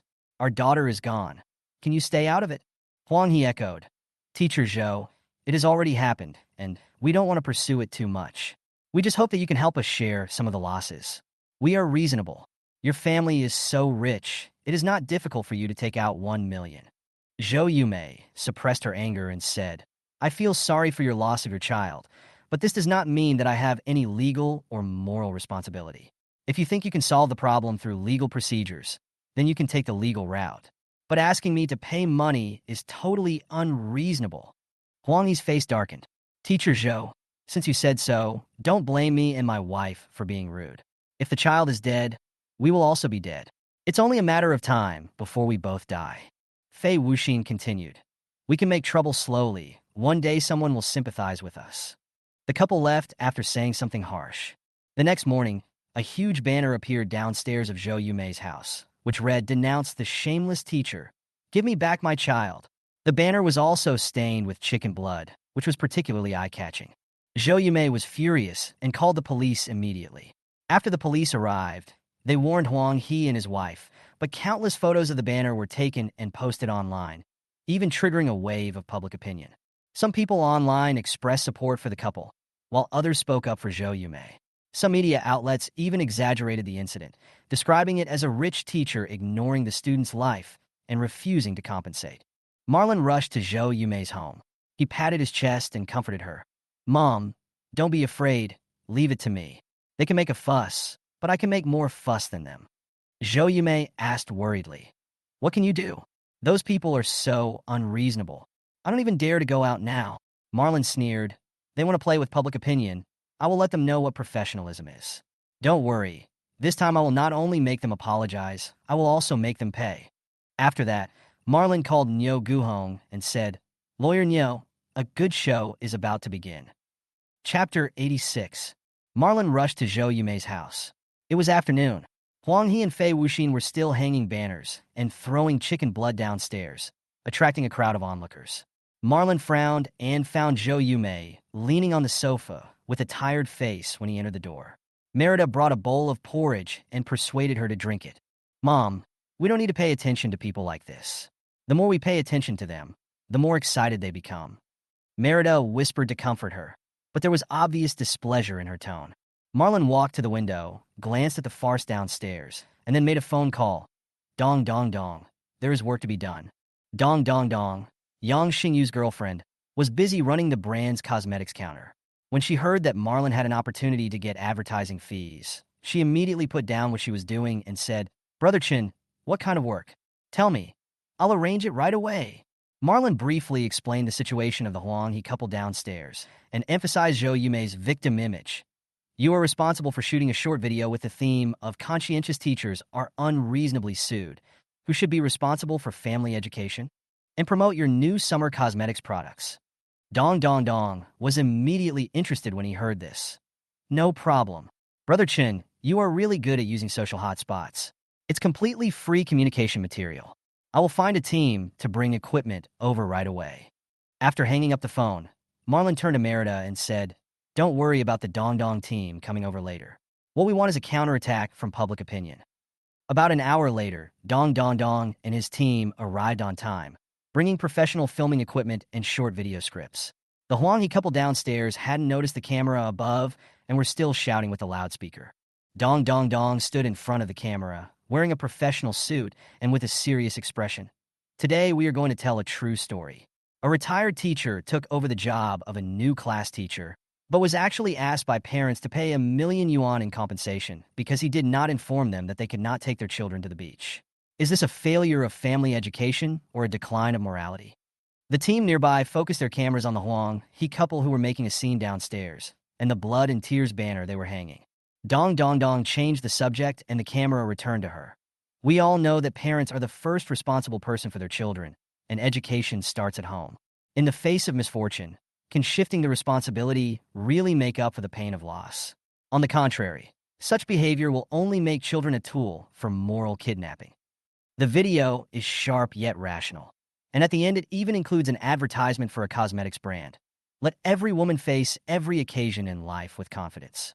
After the filming was completed, Dong Dong Dong's team immediately uploaded the video to multiple short video platforms and added eye-catching keywords in the titles: $1 million claim, family education responsibility, and innocent teacher suffering. The next day, the video quickly became popular on the entire internet. The teacher is to blame for the lack of family education? The unreasonable claims made by Mr. and Mrs. Huang He are outrageous. The comment section was full of people siding with Zhou Yumei, with most netizens criticizing the Huang He couple for shirking responsibility. Some even dug up Fei Wuxin's previous short video records and discovered that she often posted content showing off her wealth, which triggered a greater backlash from public opinion. The Huang He couple is really asking for trouble, Merida said happily while scrolling through the comments. Mom, look, everyone is speaking up for you. Zhou Yumei sighed. This kind of thing will never end. Marlon took over the conversation. Mom, don't worry. We are now on the high ground of public opinion. If they continue to make trouble, they will only bring shame upon themselves. I will ask lawyer Neo to communicate with the education committee to ensure that they have no right to harass you again. Zhou Yumei nodded and finally smiled. This time it's all thanks to you young people for using these new methods. It's also thanks to Dong Dong's advertising that the product became popular, Merida teased. She now earns more than Yang Air. Dong Dong Dong said proudly. How dare I not be attentive when working for Brother Chun? She changed the subject and said, Brother Chun, can you give me a raise in advertising fees?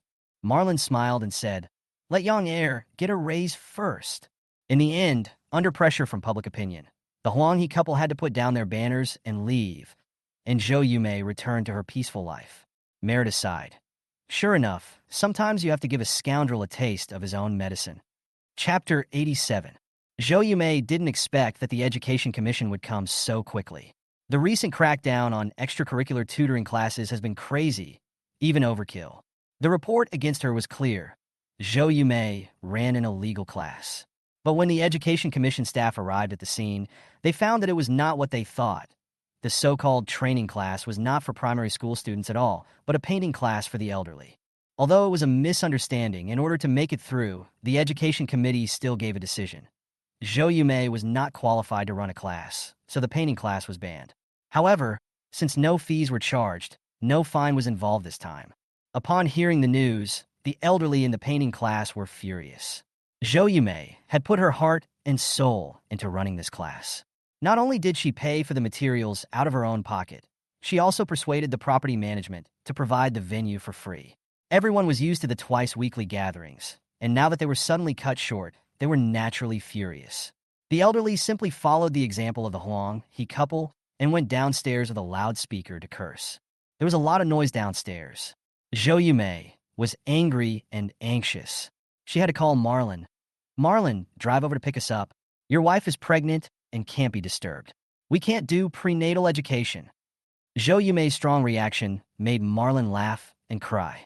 It was the first time he heard of prenatal education before the baby was 3 months pregnant.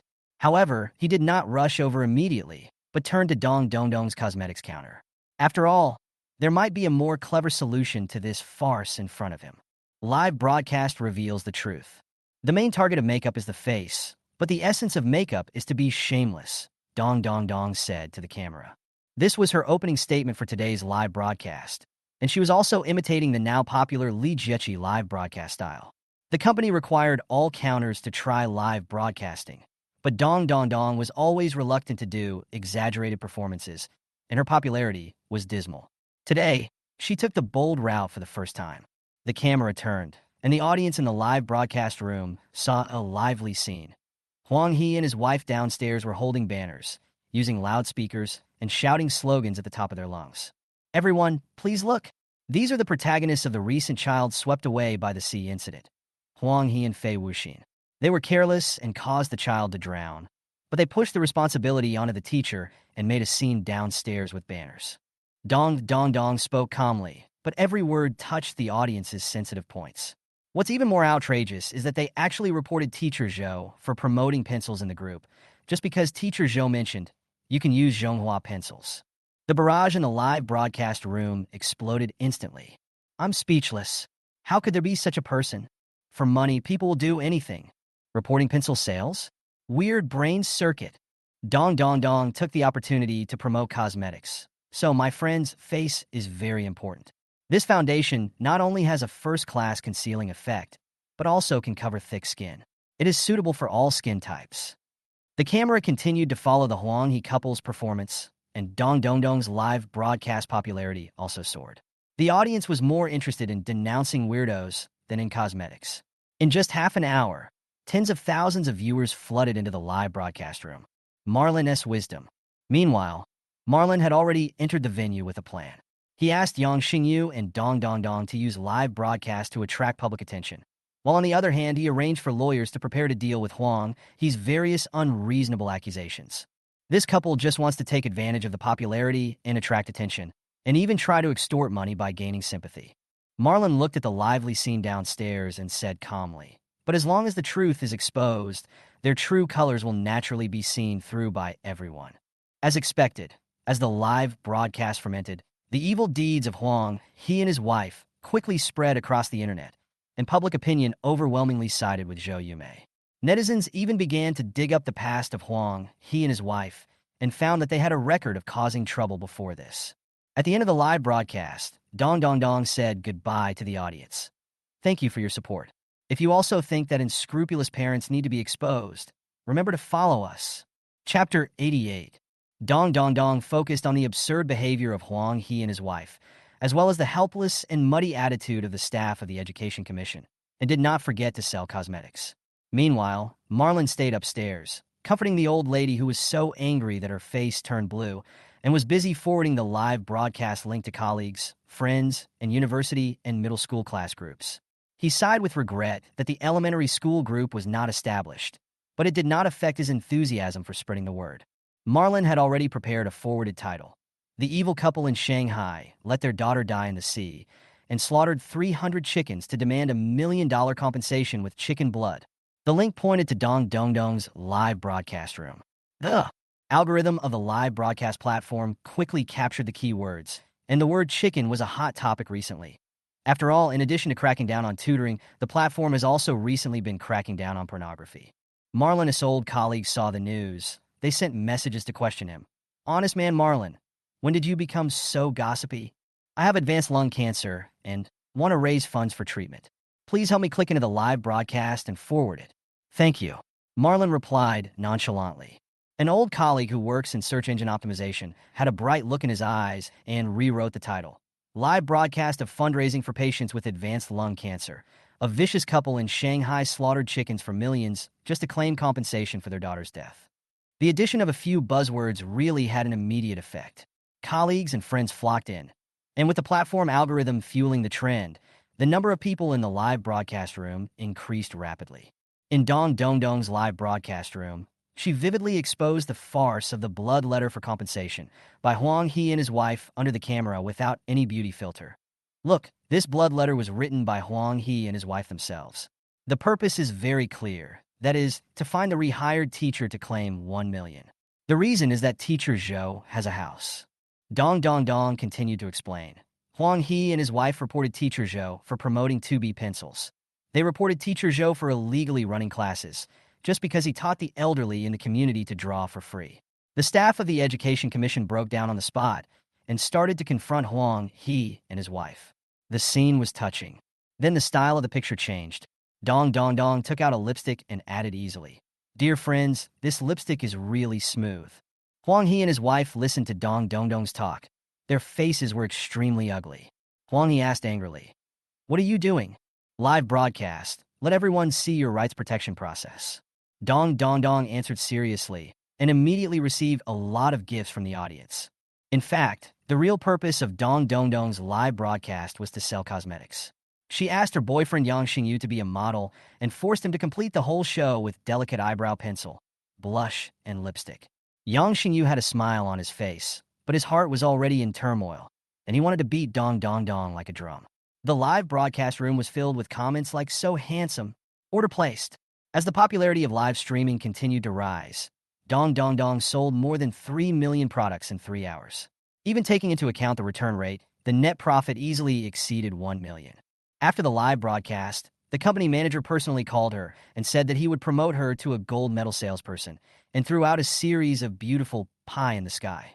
Dong Dong Dong smiled and handed a few boxes of cosmetics to Huang He's wife Fei Wuxin. Thank you both for your friendly appearance. The sales volume today is all thanks to your help. The Huang He couple were so angry that they almost died on the spot. 3 million? On average, we sell 1 million per hour. Thank you for your hard work, and we'll continue tomorrow. Dong Dong Dong smiled nonchalantly. On the other side, Marlon had packed up the necessities he had moved from his mother-in-law's house and was ready to drive away. Huang He and his wife hurriedly stopped the car and threatened not to let him leave. Marlon smiled slightly and took out a piece of paper with a rural address from his pocket. You are welcome to visit any time.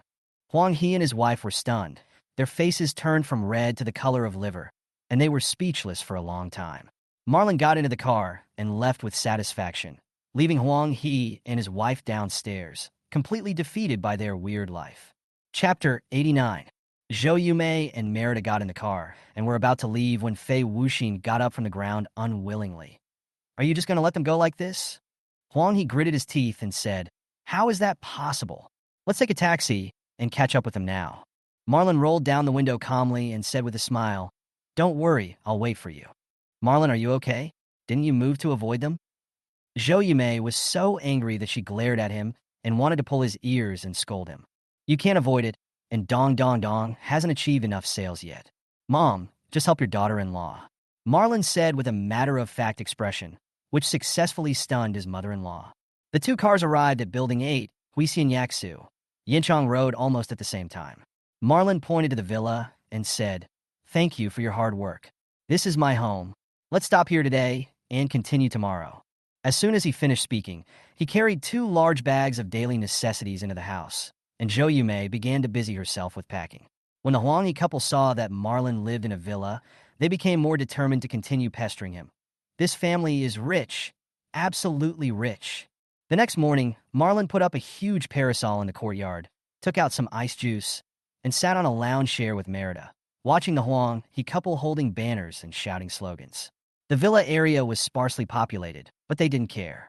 As long as there were people watching, their goal was achieved. Dong Dong Dong was in excellent condition during the live broadcast today, with clear sound and stable picture. Fans were waiting in the live broadcast room early, enthusiastically giving gifts and placing orders for cosmetics.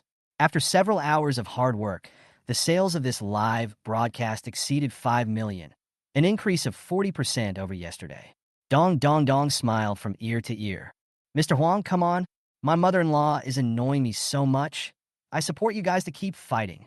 Marlon held the juice and smiled sincerely. Merida also agreed. Yes, my mother should have retired and enjoyed her old age. Thank you so much for helping her. Huang He and his wife were so angry that they were speechless. Fei Wuxin was sweating and crying, and his physical strength was almost exhausted. He even began to doubt his life. Marlon also considerately handed him a bottle of salty soda.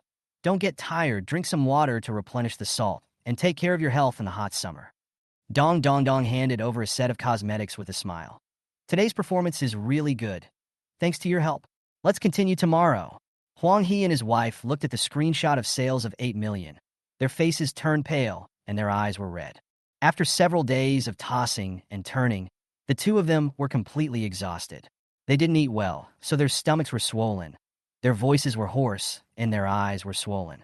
In the end, they didn't even take the banners and loudspeakers, and left the villa area in disgrace. Marlon looked at their backs and shouted, Come back tomorrow. Netizens are waiting for you. Huang He and his wife thought they could make a fortune by taking advantage of the opportunity, but they didn't expect that they became free promoters and helped Marlon's family earn millions. They looked through the online comments in frustration and were scolded.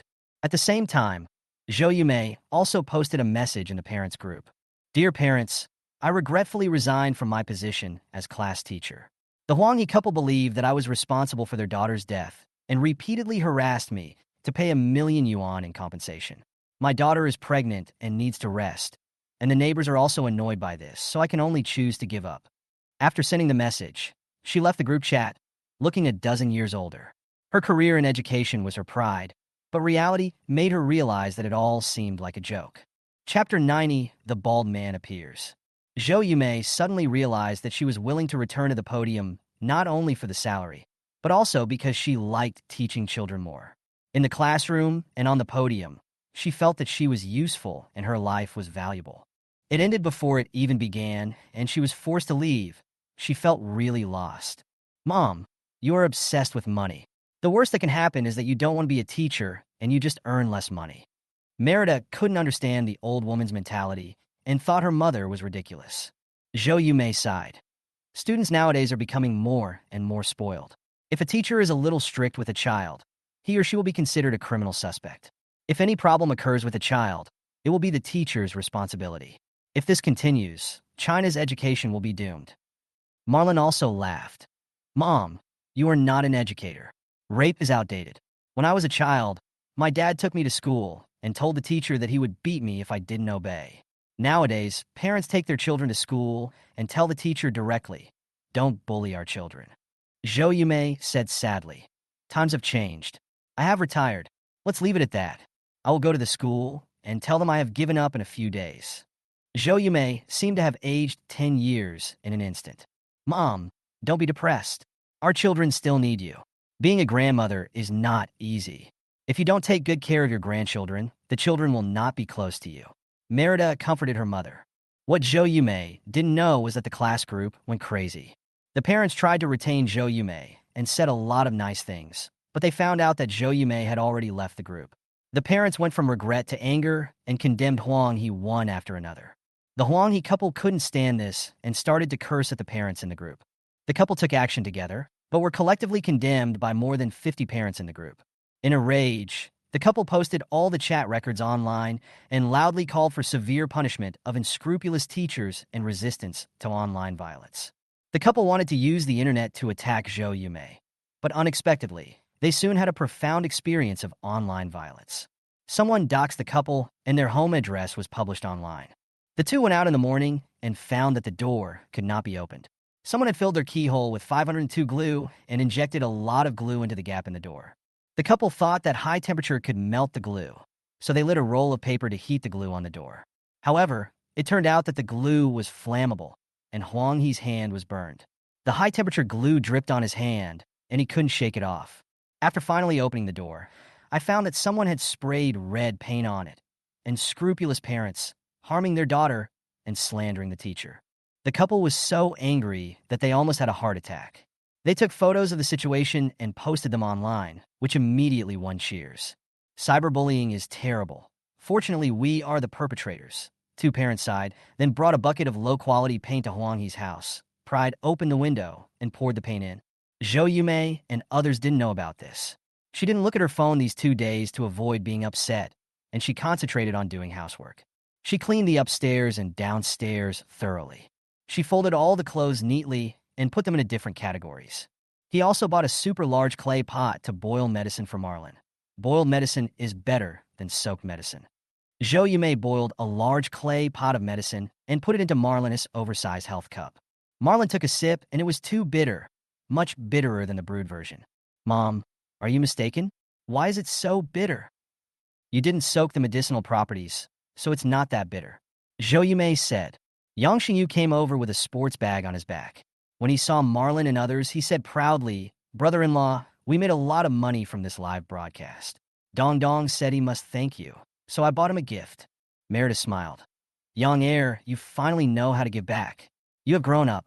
Zhou Yumei asked. What do you buy for your brother-in-law? Do you know how to choose a gift? Yang Xingyu unzipped the bag and poured out more than 20 cartons of cigarettes. My brother-in-law likes to smoke this brand of cigarettes the most. I heard that the Tobacco Bureau has restrictions and each store has limited stock. I went to several stores to buy this many. I'm awesome, right? My brother-in-law must like it very much.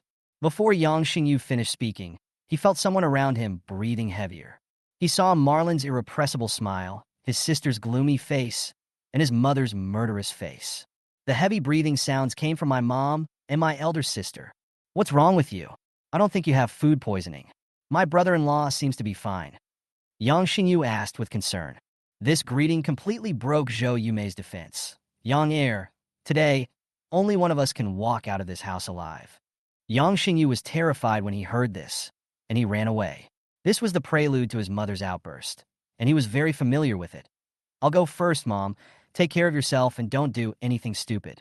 Zhou Yumei had no tools in her hands, so she grabbed the pillow on the sofa and threw it out. It's dangerous if a pillow flies towards me. Yang Xingyu felt a black shadow flying towards him and barely dodged it. He screamed and was so scared that he even spoke in classical Chinese. Zhou Yumei was furious and went to the kitchen to get a kitchen knife to cut Yang heir into pieces like a lamb. Mom, forget it, I've already bought it. Marlon saw the cigarettes and thought that Yang Xingyu was a good kid who knew how to be grateful. Zhou Yumei was so angry that she put away the cigarettes and put them in a garbage bag, not leaving a single box for Marlon. She wanted to throw them away, but couldn't bear to.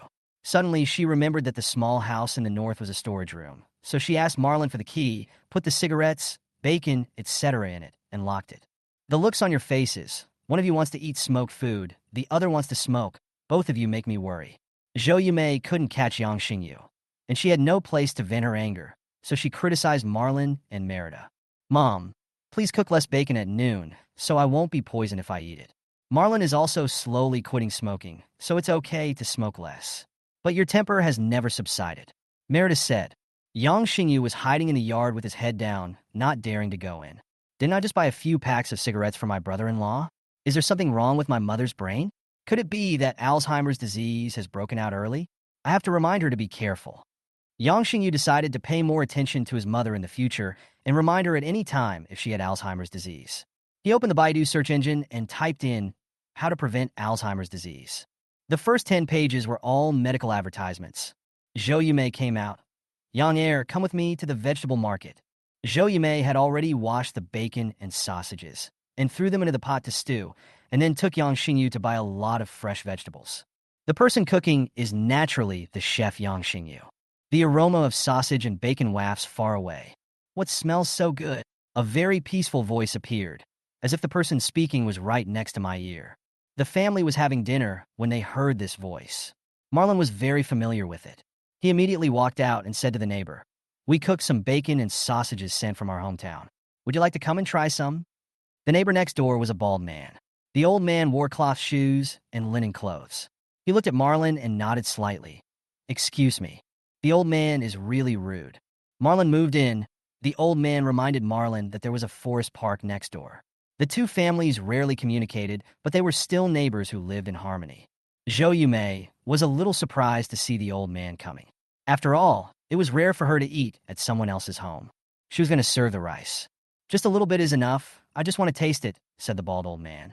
Zhou Yumei estimated that the old man didn't have a big appetite, so she served him a little rice and let him sit at the head seat. The old man took a bite of rice and said, well, it's good. This is new rice this year. There is plenty of sunshine. After eating a piece of sausage, he said, well, it's good. This is sausage made from pigs raised in the countryside. It's really delicious. After eating a piece of bacon, he said, not bad. This is bacon made from free-range pigs raised on the farm and smoked with cypress branches. Marlon saw that the old man was right, and he was impressed. He said, old man, eat more. That's enough. There are 3,000 rivers of water, but I only need to take a sip. A Taoist practitioner will not be frightened by thunder and lightning, nor will he be moved by the 5 colors and 5 flavors. I am eating this sausage and bacon today to go with the flow. If I eat too much, it will go against the principles of Taoism. The bald man put down his chopsticks with an indifferent and peaceful expression. Chapter 91, The Sound of Love. Chapter 91, The Sound of Love, arriving the Marlon family was all stunned. This inconspicuous bald man is actually a master of Taoism. He has no title, no hair, and is dressed very ordinary and plainly, just a bald old man next door. Could it be that this person has cultivated to the point of returning to nature? Zhou Yumei was full of admiration. She wanted to call this man master, but it didn't feel right. She wanted to call him Taoist priest, but that didn't seem appropriate either. Finally, she gave up the call and asked, "Are you a Taoist practitioner?" The bald man nodded slightly and smiled. "Little girl, are you interested in this?" Zhou Yumei's mind froze. "I'm already retired, and you call me a little girl." The bald man seemed to know what Zhou Yumei was thinking. "I am over 80 years old. It is not too much to call you a little girl." This old man looks very young. Could he be over 80 years old? Could this also be a sign of high level of cultivation? Zhou Yumei came back to her senses and said, "It's not too much, master. You can call me whatever you want. Come, let me feel your pulse so we can establish a bond." The bald man stretched out his hand and pressed on Zhou Yumei's pulse. His movements were graceful and his scale was standard, pressing just the right points of Cun, Guan, and Qi. "Well, there is a minor problem. The fire in your heart is too strong and has not been vented, which causes fire to overcome wood. The liver belongs to wood, and wood is overcome by fire. The fire in your heart turns into liver fire. Little girl, have you encountered something recently that made you depressed? If you don't vent your anger, it won't work in the long run. It will cause liver qi discomfort." Zhou Yumei kept nodding her head. Yes. I have been depressed recently. I used to have a bad temper. When I vented my anger, other people would feel sad, but I would feel very comfortable. My children can testify to this. But recently I've been holding back my anger. Recently, because of Huang He's incident, Zhou Yumei felt that teaching was meaningless and she was a little depressed. Merida and Yang Xingyu have been fighting for many years, and now they are in complete agreement and agree that their mother really vented her anger before, and they have personal experience of it. The old man let Zhou Yumei go, stretched out his hands, grabbed the pulse of Merida and Yang Xingyu respectively, and actually checked the pulse of both of them at the same time. "Hey, a happy pulse. The girl is pregnant. She's in good health. Someone took care of her. She has enough qi and blood.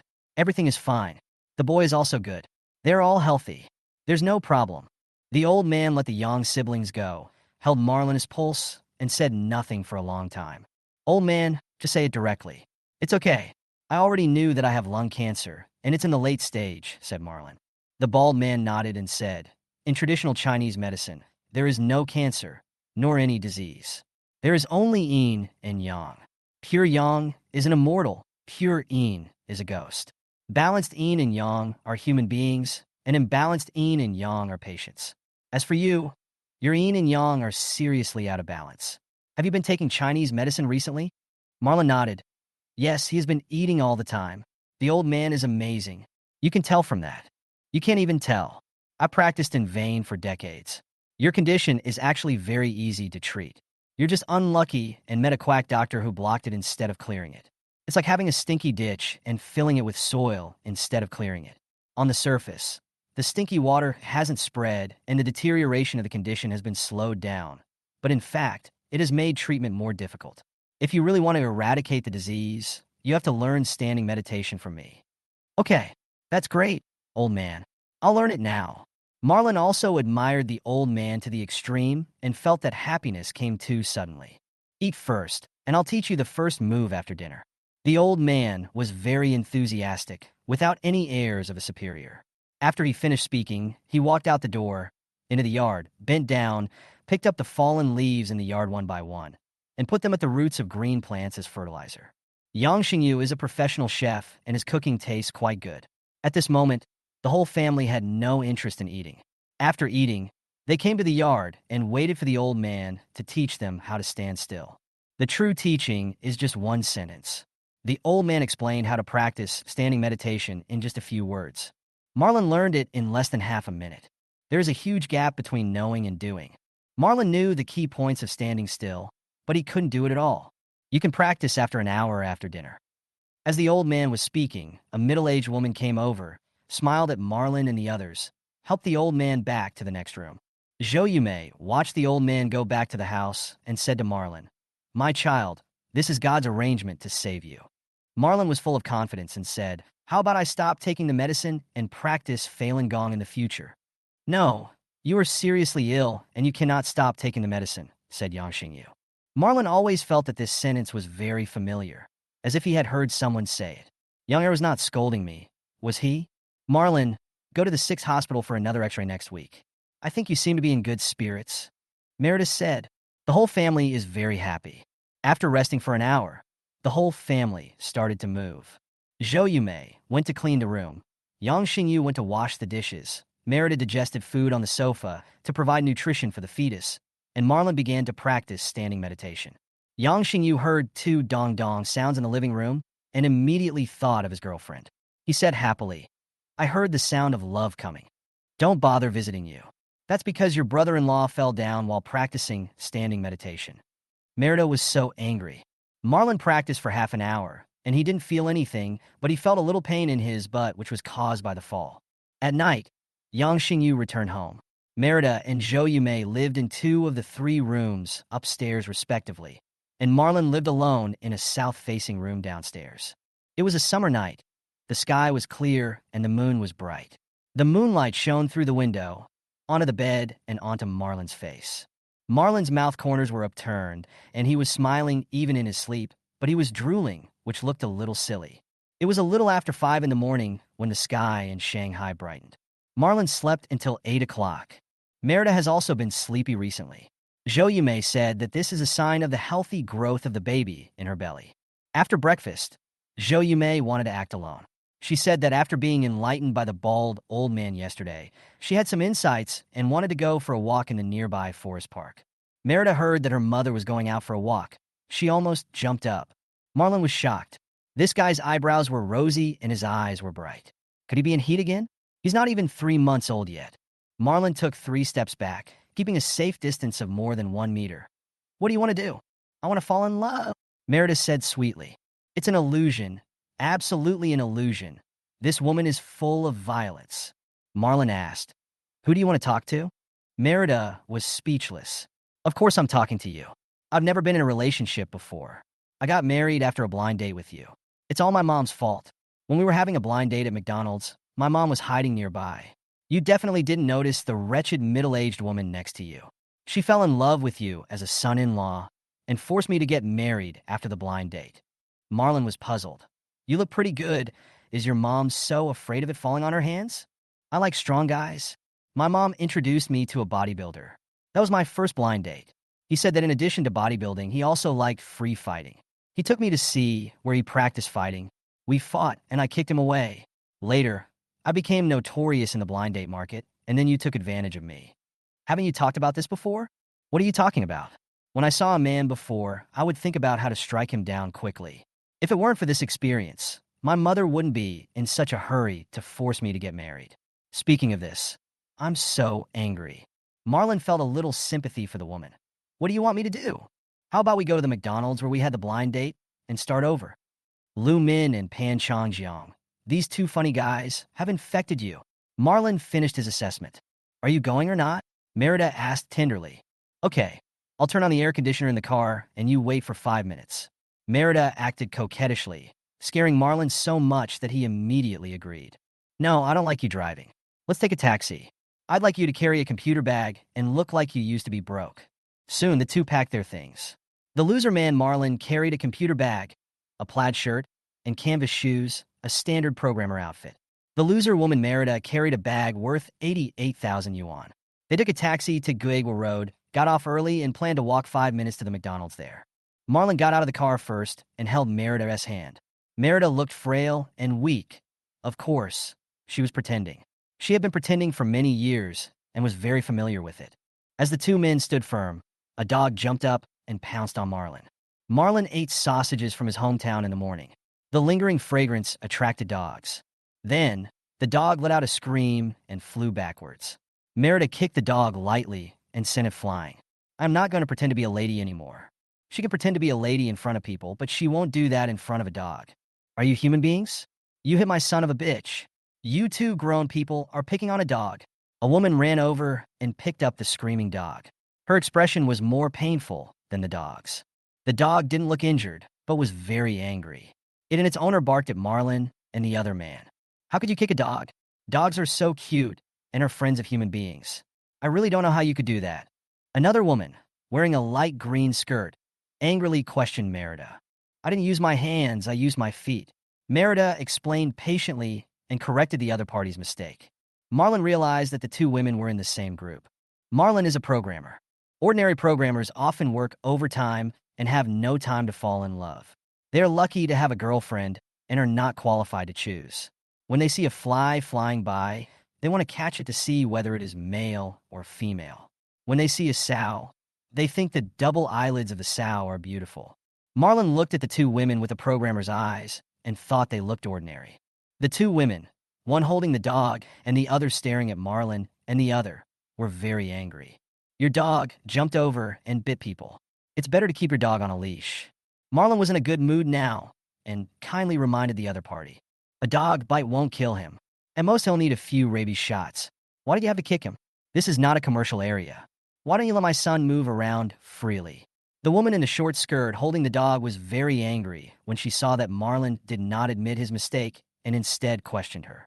The scope of human activities is already large enough, and the entire earth is full of human traces. Why not give dogs some free space? The two women sang in unison and cooperated tacitly. Guegua Road is a typical office area, far away from the living area. Everyone is in the office during working hours and goes straight home after get off work. The road is sparsely populated, and even ghosts are afraid of taking a walk in the middle of the night. It is indeed suitable for walking the dog. You son of a bitch, move around as you please, but don't bite me. Marlon led Merida towards McDonald's. How can you be so inhumane? The dog is my son. You beat my son. You can't just let it go today. I don't care about your rules. Your son bit someone, and you don't care?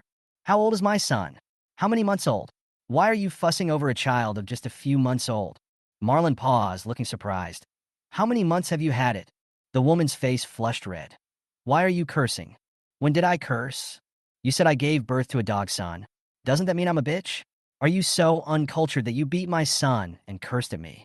You treat the dog as your son. You're not a bitch, so you are a male dog. I see. You are a trendsetter. There are 96 genders in the United States. Mr. Bitch, which gender are you? I'm sorry. I actually preset your gender. I'm a little curious. Are you gay, straight, bisexual, or a dog human? I didn't see the dog leash. Marlon was talking nonsense, throwing around all kinds of nouns just like a car accident scene.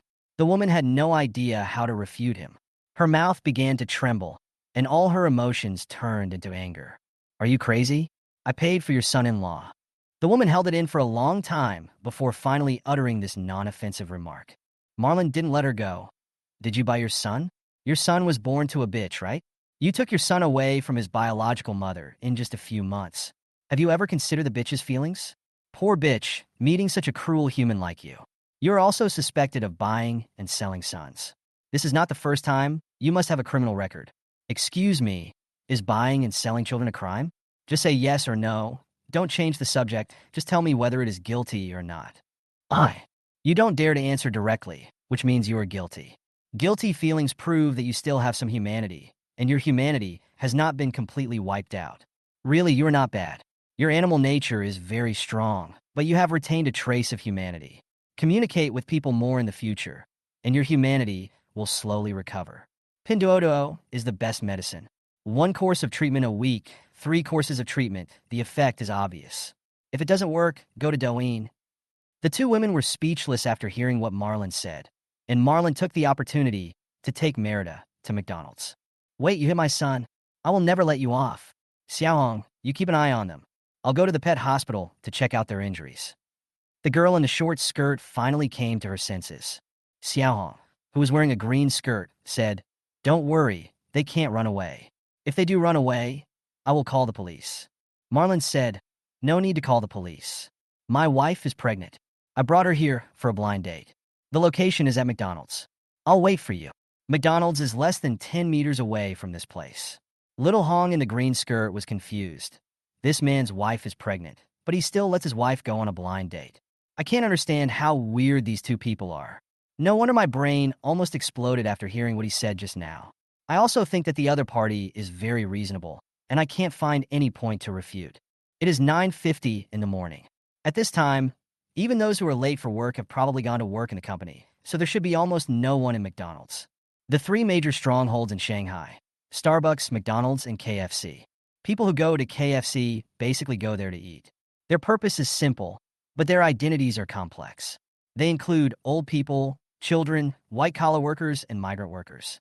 Most of the people who go to Starbucks are white-collar workers. Some go there to talk about life, some go there to write business plans. The standard equipment is an Apple ultra-thin notebook, which looks good, but is not practical. Most of them sit in a twisted oval or parallelogram shape, and their expressions must be thoughtful or painful, appearing unfathomable. If you go to Starbucks just to drink coffee, you will definitely be an outlier. If you can't find KFC or Starbucks, you can only go to McDonald's. Actually, I like dogs very much. I had one when I was a child, but I don't like dogs biting people. Marlon said to Merida as they arrived in front of McDonald's. 3 years ago, they met here and went on a blind date. Today, they're going to start all over again here, from a blind date to falling in love and being entangled for a lifetime. The McDonald's here is aimed at business people. People often come here to write, and the music is turned very softly. The two went to find the location where they had their blind date, and Xiaohong, in a green dress, followed in. The quietest spot in the corner had already been occupied, also by a man and a woman. Marlon and Merida could only sit next to them. Xiaohong also chose the adjacent seat and kept a close eye on Marlon and the other two. The man and woman had very distinct features. The woman wore heavy makeup and dressed fashionably, while the man wore black-framed glasses and looked a little dull and wooden. The two were stunned when they saw that there were suddenly 3 more people. "Let's continue. It won't have much impact," said the man with glasses. The heavily made-up woman nodded and took a sip of Coke. "You came back from overseas. You're considered a sea turtle doctor. You chose a fast food restaurant like McDonald's for a blind date with me. Don't you think that's too casual and disrespectful to me?" Blind date? It turns out that this couple who took over our blind date spot back then are also on a blind date. Marlon, Merida, and Xiaohong in the green dress were originally a little conflicted and were going to continue arguing after drinking Coke to moisten their throats. At this moment, the 3 of them immediately put aside their hatred for each other.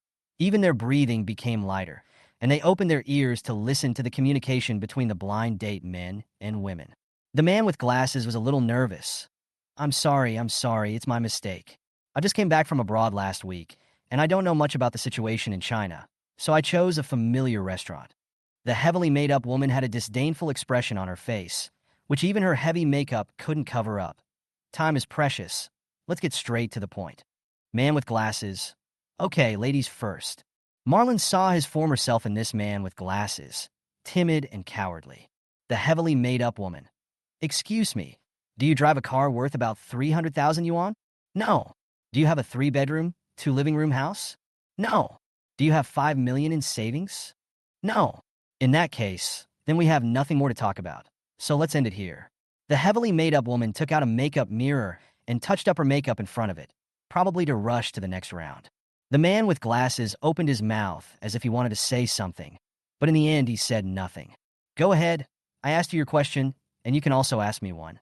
The heavily made-up woman put away her small, round makeup mirror, turned her nose to the man with glasses, still not looking him in the eye. "I want to explain." "Explanation? There's no need for it. If you really want to explain, you can just say it. Now that you're here," said the heavily made-up woman. The man with glasses looked down at the tip of his shoes and said, "Actually, I can quickly turn my savings into 5 million, for example, by buying stocks." "Buy stocks? Can you make 5 million quickly by trading stocks? What a joke. I'm just trying to appease a child." The heavily made-up woman felt like she was listening to a fairy tale. People around her who traded stocks either lost a lot of money or lost so much money that they dared not speak of it. "I'm not trying to make 5 million. I have less than 200 million in liquid funds in my account. Buying other assets would cost a lot of fees and take a long time. If I want to quickly turn it into 5 million, I can only buy stocks." The heavily made-up woman stared at the man with glasses with her eyes wide open, her false eyelashes almost flying off. "Are you saying you have 200 million in savings? More than $200 million in US dollars. If we exchange it, the handling fee will be quite high." Chapter 93. The blind date butcher rolled his eyes, and the heavily made-up woman was stunned. "I don't drive a car worth around 300,000 yuan. I seldom drive a car. Usually my driver drives the car. I drive more Bugatti. The limited edition is hard to buy. I drive the standard version, which is around 15 million yuan. The driver drives the business car, which is over 2 million yuan. It's really hard for me to drive a car worth 300,000 yuan. My partners will laugh at me." The heavily made-up woman was stunned, and it took her a long time to come back to her senses. "Didn't you say that you don't even have a 3-bedroom, 2-living-room house?" My suburban house is in Sijing Yunding Villa, which is 1,200 square meters. The Vank Villa in the city is also more than 600 square meters. If you want me to renovate it into a 3-bedroom, 2-living-room house, the property management will definitely not agree. I am no longer eligible to buy a house. The Shanghai regulations stipulate that unmarried residents can only buy one house. I have exceeded the limit and can no longer buy a 3-bedroom, 2-living-room house. The man with glasses looked very embarrassed. The heavily made-up woman grabbed the glasses man's hands and said, "Really? Actually, I don't care about these external things. I was just testing you. I care more about you as a person. You have passed the test. Let's start this relationship right away." The man with glasses also got excited. "You really don't mind that I don't meet the requirements? I will never despise you." Marlon and Merida didn't expect that the blind date would end like this. Both of them shook their heads secretly. The man with glasses asked, "Can I know something about you?" "Of course, no problem. We should understand each other and have in-depth communication. There is a 5-star hotel next door. We can find a room and have in-depth communication. I am a fitness expert. I don't eat any junk food. I love music, art, traveling, dogs. I'm in good health, and there will be no problem having children in the future. You can have as many children as you want." The heavily made-up woman took the initiative to disclose a lot of personal information. The man with glasses asked, "Excuse me, are you a virgin?" The heavily made-up woman opened her mouth, and it was as if someone was pinching her neck. Her mouth opened and closed, but no sound came out. Only the sound of McDonald's music surrounded her ears. After a moment, the heavily made-up woman said with difficulty, "I am not, but if you really care about that layer of membrane, I can go for a minimally invasive surgery. I searched Baidu, and the homepage is full of related ads." The man with glasses continued, "Have you ever had an abortion?" The heavily made-up woman began to become at a loss. "It was only once. I really had an abortion once. This society is really too chaotic. I'm a simple girl. A simple girl like me is easy to attract bees and butterflies and be targeted by bad guys. I didn't know which boyfriend's baby I was pregnant with at the time, so I had to have an abortion. In fact, I am really kind. I don't even want to step on ants when I walk. I can't help but stroke the heads of dogs when I see them. I often get rabies vaccines. I am a caring lady. I love to raise fish, and I have joined many green environmental protection organizations." The heavily made-up girls denounced social injustice, bad social atmosphere, and too many morally corrupt people. Pure little girls like them live in a dive at all the time. The international situation is not good either. Their lives are miserable. Well, let me think about it. The man with glasses interrupted the other party, and his intention to retreat was obvious. The heavily made-up woman cried quietly, complaining about the evils of the world and how there were too many scammers. She looked weak and pitiful. "Although I've had an abortion, dated several boyfriends, smoked and drank, I'm a good girl. I haven't done anything bad. I never even went into the kitchen and never killed a chicken." The man with glasses was obviously unmoved. He pulled his hand back and said, "Sorry, I don't think I like green environmental protection very much. I can't accept it yet. Let's leave it at that for today." After saying that, the man with glasses stood up and prepared to leave. The heavily made-up woman also stood up, trying to make a final effort. "Sir, please wait." A female voice suddenly appeared, startling everyone. The one who spoke was Xiaohong in the green skirt. Marlon confirmed that the woman who came in with them probably didn't know the blind date couple. The blind date couple both had surprised looks on their faces. Xiaohong in the green dress seemed to have made a huge decision. "Sir, I am a virgin. I have never been in a relationship, and naturally, I have never had an abortion. Would you like to consider me? I have not joined any green environmental protection organization." Marlon and Merida were both completely convinced. They didn't expect that Xiaohong's appearance was inversely proportional to her courage. It's absolutely true what our ancestors said: don't judge a person by his appearance. The blind date couple was also stunned. It took at least a minute for both of them to react. The heavily made-up woman looked apologetic. "I'm sorry. I'm really sorry. We were just rehearsing our lines. We are currently filming a web series that mainly satirizes gold-digging women. I hope I didn't disturb you. I'm sorry. I'm really sorry. The crew is short of money, so we chose this place to practice." The scene suddenly became quiet, and McDonald's advertisement lingered in the ears. More choices, more laughter. Marlon forced himself to suppress the urge to laugh, but soon he didn't have to suppress it because it was too painful. Merida was afraid of making people laugh, so she pinched Marlon his thigh hard, exactly at the place where Uncle Fu had hit him last time. Xiaohong turned into a big red. Her face was red and exploded in an instant. She covered her face and rushed out the door. There are 7 or 8 steps 1 meter away from the entrance of McDonald's. Xiaohong moved too fast, and her head hit the door of McDonald's. She felt a little dizzy, so she pushed the door open and ran without looking at the road. Just then, someone came up from the opposite side holding a dog. The two of them bumped into each other and rolled down the steps into the curb at the same time. The dog in her arms fell on the road. A taxi drove over and ran over the dog.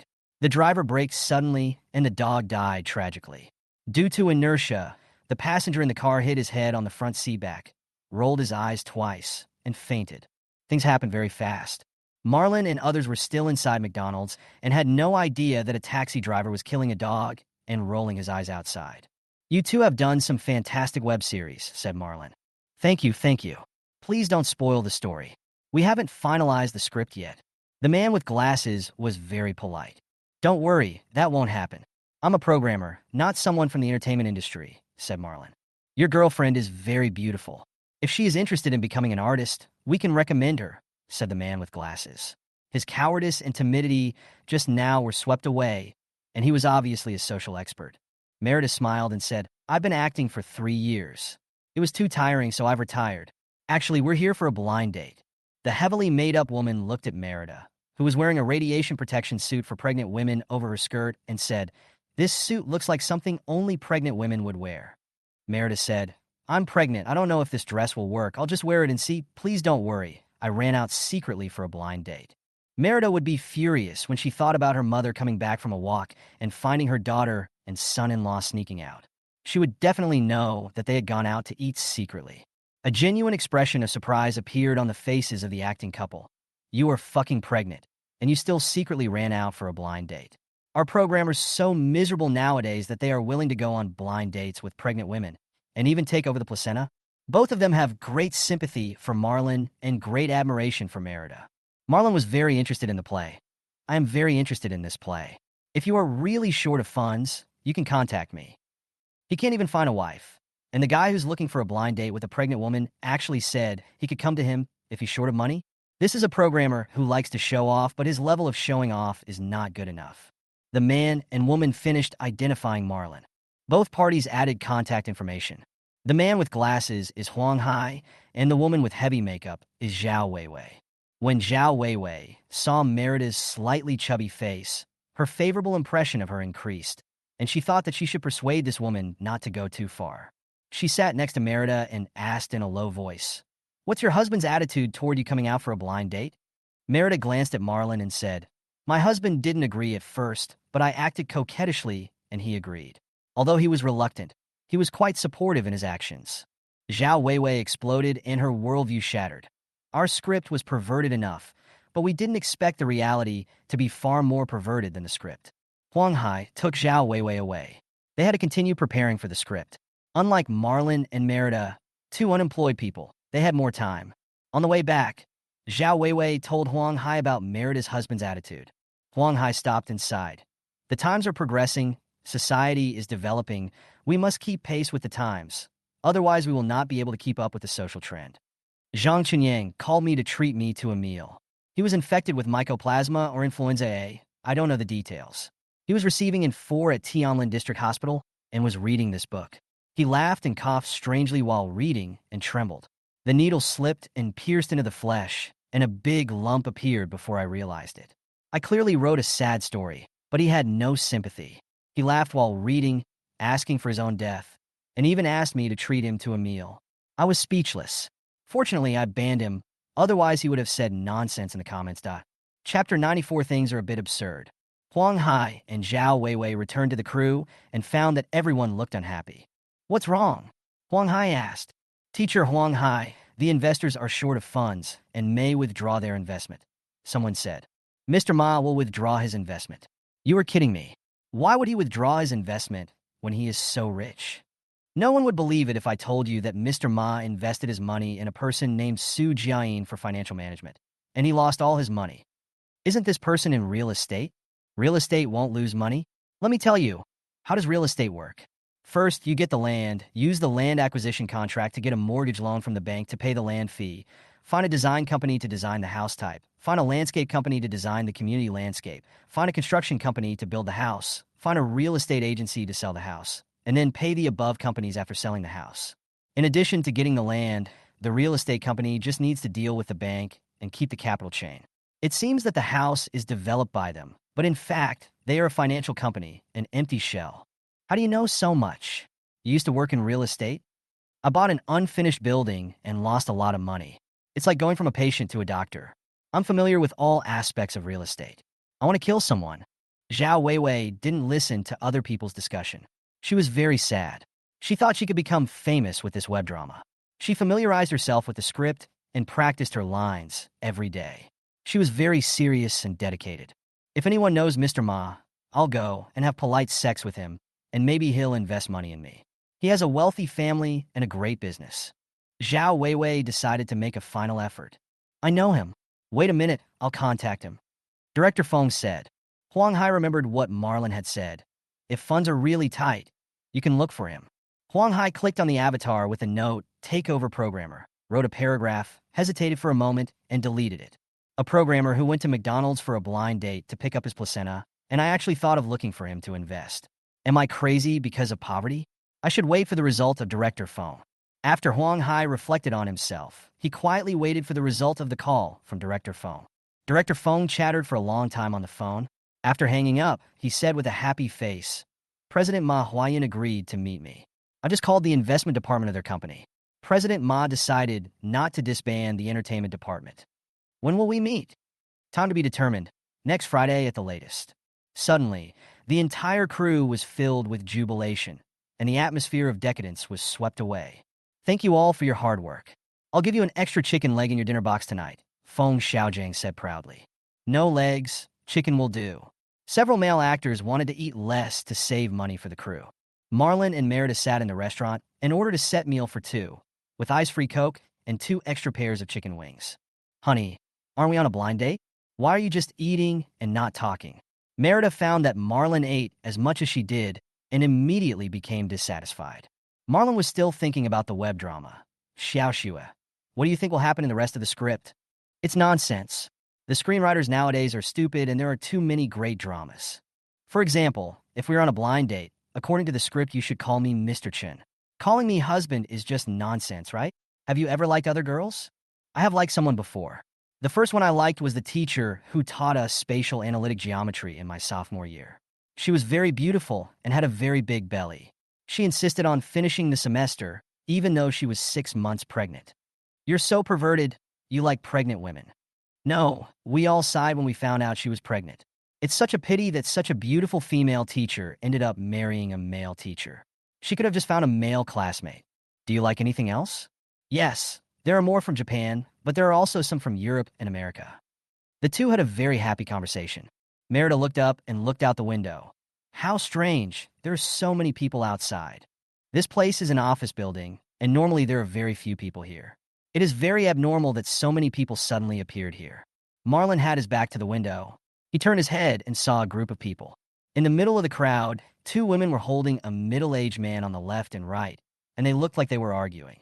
Marlin had seen the 2 women before. One was the one in the short skirt, and the other was called Xiaohong, who was the short skirt girl's best friend. Half an hour ago, Merida kicked their dog. Didn't the woman take the dog for a checkup? Shouldn't she come to me to pay for the medical expenses after the checkup? Marlin was puzzled. There was something exciting to watch, so of course the 2 wouldn't miss it. Merida finished her burger in 2 bites and took the bag worth 88,000 yuan, while Marlin held the unfinished Coke in both hands, and the 2 joined the crowd. After a while, a police car arrived and asked what was going on. The woman in the short skirt explained, my dog was kicked by someone, and I asked my best friend Xiaohong to help me look after the person who kicked the dog. I went to give the dog a simple checkup and found no major problems. So I took the dog to ask the person who kicked the dog to compensate for the medical expenses. Unexpectedly, the driver drove over our dog and killed it. He must have wanted to eat the dog meat. It was so shameless. My poor dog, son, I didn't even have a chance to ask for compensation, and you just left like that. A black-haired person gave away a blonde dog. The woman in the short skirt cried particularly sadly, and Xiaohong next to her also had tears in her eyes. Everyone was horrified to see the bloody corpse of the dog, and they all blamed the taxi driver. A woman with bloodshot lips was furious. She cried especially hard. This tragic scene made her unable to control herself. Dogs are friends of humans. How could you be so cruel to kill a friend? Are you a human? I will expose you and make you socially dead. The woman picked up her phone and started recording the dog and the taxi driver. Marlon heard the phrase dogs are humans' friends. He agreed with it. The police asked the driver what happened. I was scammed. These two women are definitely dog thieves. I was driving normally, but these two women had planned it in advance. When they saw my car coming, they threw the dog over. I didn't have time to brake in time, and the dog was crushed to death. They pretended to kowtow and forced me to pay 5,000 yuan. These two women were very skilled and threw the dog under my tire accurately. This is definitely not the first time they have done this. If they don't compensate me for mental damages and lost wages, I will never let them go. Look at their foreheads. They are swollen, and this is the evidence. The woman who was recording the video immediately stopped it, looked at Xiao Hong and her best friend, and after careful consideration, she realized that she had been deceived and what the driver said was true. Because a normal forehead will not be swollen. All the big guys watching agreed with the driver's statement and accused the two scheming women of making money with dogs' lives. The two women had no way of speaking out their grievances, and they tried to explain while crying, but this only brought them even greater accusations and insults from those around them. People said that they had not undergone long-term training, and that it was absolutely impossible for them to cry so appropriately, even with tears, and that they looked very professional. The two of them had big lumps on their foreheads. Except for Pan Chongsheng, who likes swelling, other people really thought that these two women were bad and ugly. If they hadn't done anything bad, why were they so angry? They must have done something bad and were caught by someone, so they were furious. The lumps on their foreheads are the evidence. The facts are right in front of us. It is obvious that the scammers are using self-harm to annoy the poor drivers. We accidentally bumped our foreheads and got the swelling. Xiao Hong tried to continue explaining that she was also a dog lover, and she felt really wrong to be regarded as a dog killer. You should at least prepare your lies a little. Do you think so many people are fools? You obviously hurt yourself on purpose to blackmail me. We taxi drivers drive more than 10 hours a day. We are so tired that we often fall asleep when our wives ask us to pay the tax, and we even squeeze out the food they left overnight. I don't have the energy to cheat on women, let alone dogs. The taxi driver looked even more aggrieved than Xiao Hong. He wiped his mouth, savoring the taste of the food he cheated on him with, and felt that he missed it quite a bit. Chapter 95. Changes in fate. Marlon and Merida were confused. Both of them saw surprise in each other's eyes. Marlon has been plagued by bad luck since he was diagnosed with lung cancer. He was accused of picking up a cell phone when he went to the park, had an argument with Grandma Zhang upstairs, was fired by the company, was hit with an apple by Grandma Tang on the bus, was accused of being secretly photographed on the subway, and had his cup stolen when he went to take a bath. Today, the two were bitten by a dog just after getting off the car. This was a sign of bad luck, but they were very calm. If the previous script was followed, the dog owner would definitely come back with the dog to cause trouble for Marlon. Now, the two women's dog was killed by the taxi driver, which was equivalent to completely destroying the evidence of kicking the dog, and Marlon's trouble was shifted to the driver. Could it be that the amulet given by Uncle Fu worked? Not necessarily. Even though Marlon was wearing the amulet, he was still sued by Aunt Gu Miao. Maybe it's the good luck brought by the bald man next door. Somehow, Marlon felt that his fate seemed to have changed, and he planned to communicate more with the bald master next door in the future. The woman in the short skirt looked at the driver with fire in her eyes. She took out a piece of paper with the preliminary examination results from the pet hospital on it. Open your eyes and look. The dog is my son. I took him for regular checkups. He was kicked by someone. Here are the results of the examination. The police took the paper and found the dog's examination results on it. The name of the pet hospital was written on the heading of the paper. He's a repeat offender indeed. He's taken all these details into consideration. He's a one-stop counterfeiter, and fraud has become an industry. The woman with blood-red lips finally exploded. She wanted to hit someone, but she had no tools, so she snatched the coke from Marlon's hand and poured it on the face of the woman in the short skirt. The woman with blood-red lips was working upstairs. When she saw the commotion downstairs, she came over to enjoy the view. But when she saw the dog being crushed to death as a dog lover, she was already very sad. When she saw the two women faking evidence, her long-suppressed anger finally erupted. Merida was carrying the bag, and Marlon was carrying the backpack. Naturally, Marlon helped to hold the 2 cups of coke. If Merida was holding them, the dog-loving lady would not be able to snatch them from her. After all, foodies are more protective of their food.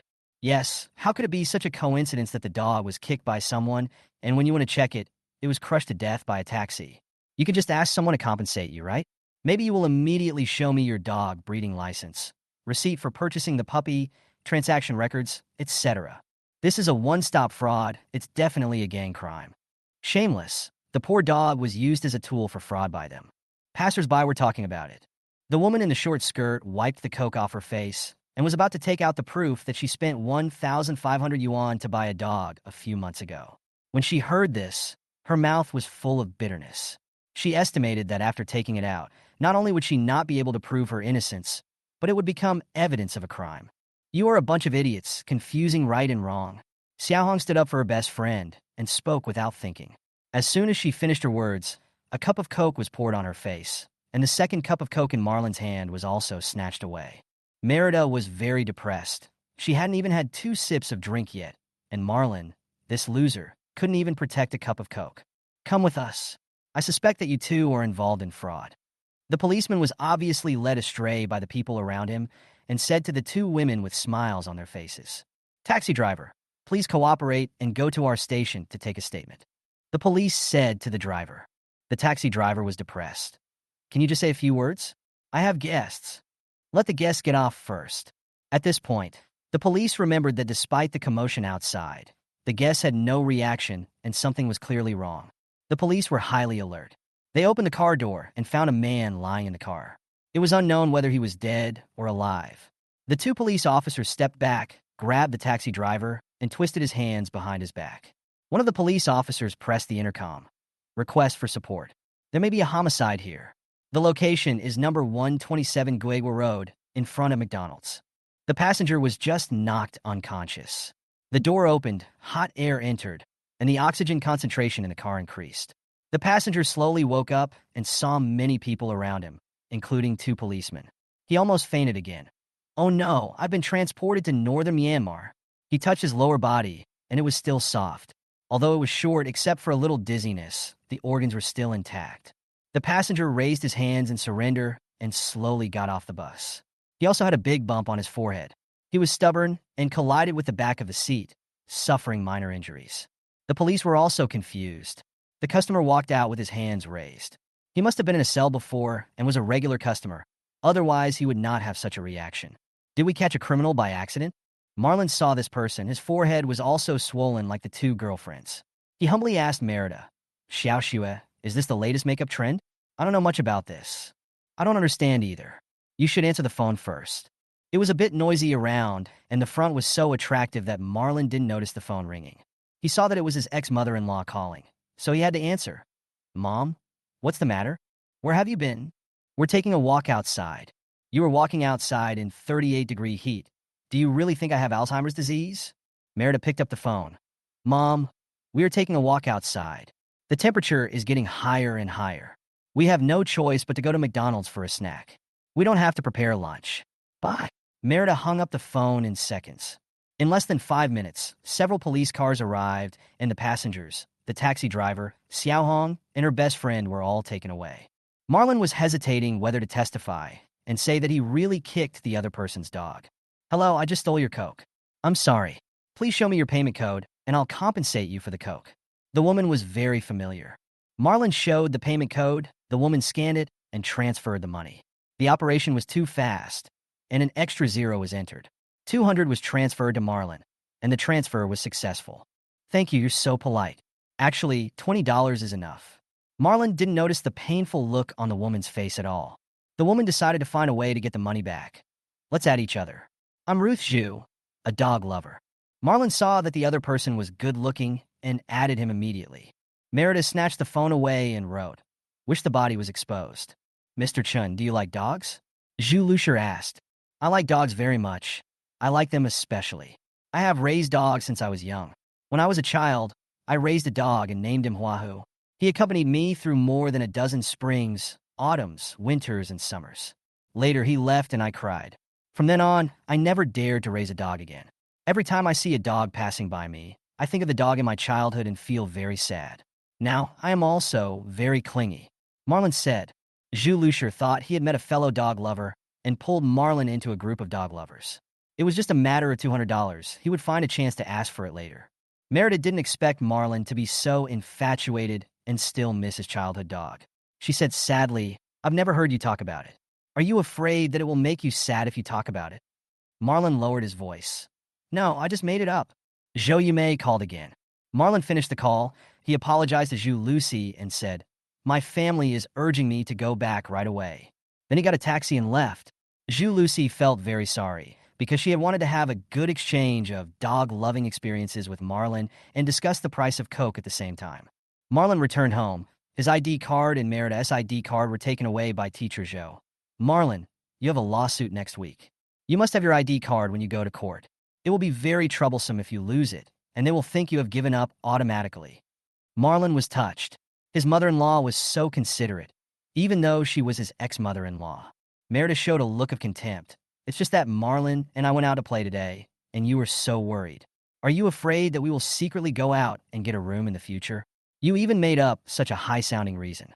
You teach elementary school students to be honest, but what about you? Chapter 96, The Matter of Huang. He has come to a conclusion. The school leaders wanted to talk to me, and the students' parents also sent representatives to find me, hoping that I would go back and teach the 3rd grade. Zhou Yumei said, no wonder the old lady was walking in the forest park alone. It turned out that she was thinking about this matter alone. We'd better be careful. It would be very annoying if the Huanghe family comes to cause trouble again. We can't let Dong Dong Dong go live again. Merida was a little worried. Speaking of her brother's girlfriend's name, Merida also had a headache because the pronunciation was wrong. Huanghe and his wife were exposed by netizens. Their home was regularly splashed with paint, and the surveillance cameras in the corridor were all broken. No one knows who did it. They also have a son who attends Duwan Kindergarten, which is a private kindergarten. All parents of the kindergarten wrote a joint letter saying that if Huanghe's son is in the kindergarten, they will collectively withdraw from the class. The kindergarten publicly announced that it would not accept Huanghe's son to study next semester. Huanghe's wife has been fired by the company. Huanghe is now working normally. I don't know this. It was sent to me by the students' parents. There are all photos and videos. Zhou Yumei handed the phone to Merida. Marlin and Merida clicked on it with great interest and saw the house number of Huanghe's house, various insulting words written in blood-red paint on the door, and the windows of the house were smashed and a lot of paint was poured in. It was not a photo, but a video with average resolution, and it was impossible to determine whether it was the same paint Marlin bought last time. The second video shows dozens of parents holding signs at the entrance of Duwan Kindergarten, announcing that they would withdraw from the kindergarten. School has not started yet, and the parents' actions will not affect the normal order of the kindergarten. The specific result was not in the video, but there was a photo that was printed out. The kindergarten decided not to accept Huanghe's son anymore and asked parents to rest assured. There was also a big red seal below it. If I'm not mistaken, this incident by Huanghe and his wife has angered most normal people, including the people of Shanghai. I guess no one would cooperate even if they called the police. Even the property management company hates Huanghe and his wife. Otherwise, it would be too easy to monitor who threw the paint. The Huanghe couple, who wanted to use public opinion to help them get money, were ultimately bruised and battered by the boomerang of public opinion. I heard that the couple was going to the police station to change their name, said Zhou Yumei. Marlin heard the old lady's tone. He knew that she wanted to go back to school, but she was still a little hesitant. When will the school leaders come over to talk? Marlin asked. I wanted to come tomorrow, but I've canceled the offer. You have a lawsuit next week, so let's talk about it after you finish the lawsuit. I plan to go back on Friday, and I left my home address. Next Wednesday, 3 lawsuits are scheduled on the same day. Marlin doesn't care much about winning or losing, but lawyer Nyo Guhong cares more than Marlin. She said that she must win, and win beautifully. If she loses the 3 lawsuits, her worldview will be distorted. I'll go to the 6th hospital for a checkup tomorrow. Marlin told her about his plans. Go to the hospital for a checkup in the morning, get the report in the afternoon, and then go to Dr. Yi Qingshen to get a prescription. Xiao Xue, don't go. There are many viruses in the hospital, so pregnant women should avoid going there. Zhou Yumei gave a preventive measure in advance. The ID card was put away, so they couldn't get a room, but Marlin had a car, and if the two of them acted alone, the car would inevitably vibrate. After all, it was summer and they weren't wearing much. Marlin was not as worried as the old lady. He found that his colleagues were taking the initiative to contact him. He resigned in June, And it has been 2 months now, and he rarely visits his colleagues in the group chat. This colleague group is not a work group, so Marlon did not quit even after leaving the company. Marlon, Zayadouzi wrote a novel based on you and earned 270,000 yuan. The speaker was Marlon former team leader, nicknamed. The English name for team leader is abbreviated as. This leader is not arrogant, often fights for the interests of his colleagues, and is very popular in the team. He also has a hobby, likes to tell dirty jokes. So it was added in front of, and the nickname became. The little bean mentioned here is Pan, a programmer who often announces PHP as the best programming language in the company. Marlon mainly uses PHP, so the two despise each other. Because of Uncle Fu, Marlon now has a much better impression of people with the surname Pan. For example, he thinks Pan Jinlian is pretty good, so he feels okay towards Pan Tudo. What's the title of the book? Marlon asked. Cancer patients have zero fighting power. Marlon would read novels to pass the time on his way to and from work, and after he got the name, he quickly found the book. Title: Cancer patients have zero combat power. Author: Dark Banana. Word count: 50,000. Status: completed. Marlon was a little surprised. How could he earn $270,000 for 50,000 words? What kind of content could attract the author so much? Was it because of the pen name? With great anticipation, Marlon read the novel and found that it was indeed written based on him. The content of the novel is very simple. The hero goes to the hospital for a checkup and is diagnosed with cancer in the late stage. He is so desperate that he wants to commit suicide. He is in a trance while crossing the road and is hit by a taxi. The driver takes him to the nearest hospital, which is a maternal and child health hospital. Seeing the situation was urgent, the nurse sent the male protagonist directly to the operating room. An experienced and famous doctor performed a cesarean section on the male protagonist and found that there was no baby in the belly. In order to protect the reputation of the doctor and the hospital took the male protagonist to the morgue. It happened that there was a power shortage and the morgue needed to be heated up, so the male protagonist was directly arranged to go to the crematorium. The male protagonist finally woke up in the crematorium.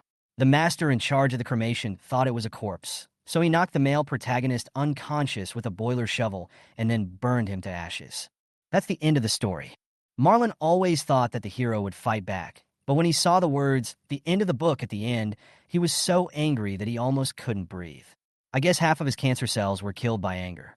He replied to the group and asked, "Can this book make 250,000? Answer: yes, there was a reader who kept giving Zayadouzi likes, comments, and gifts. After he finished reading the book, he invited Zayadouzi to dinner, saying it was a masterpiece. Zayadouzi went to the dinner, and the reader broke Zayadouzi's finger bone with a rolling pin. He paid 250,000 yuan in compensation, and Zayadouzi gave up the lawsuit. It takes 100 days to heal a broken bone. Zayadouzi won't be able to touch the keyboard for at least 3 months. This reader is too cruel. Is there any contact information?"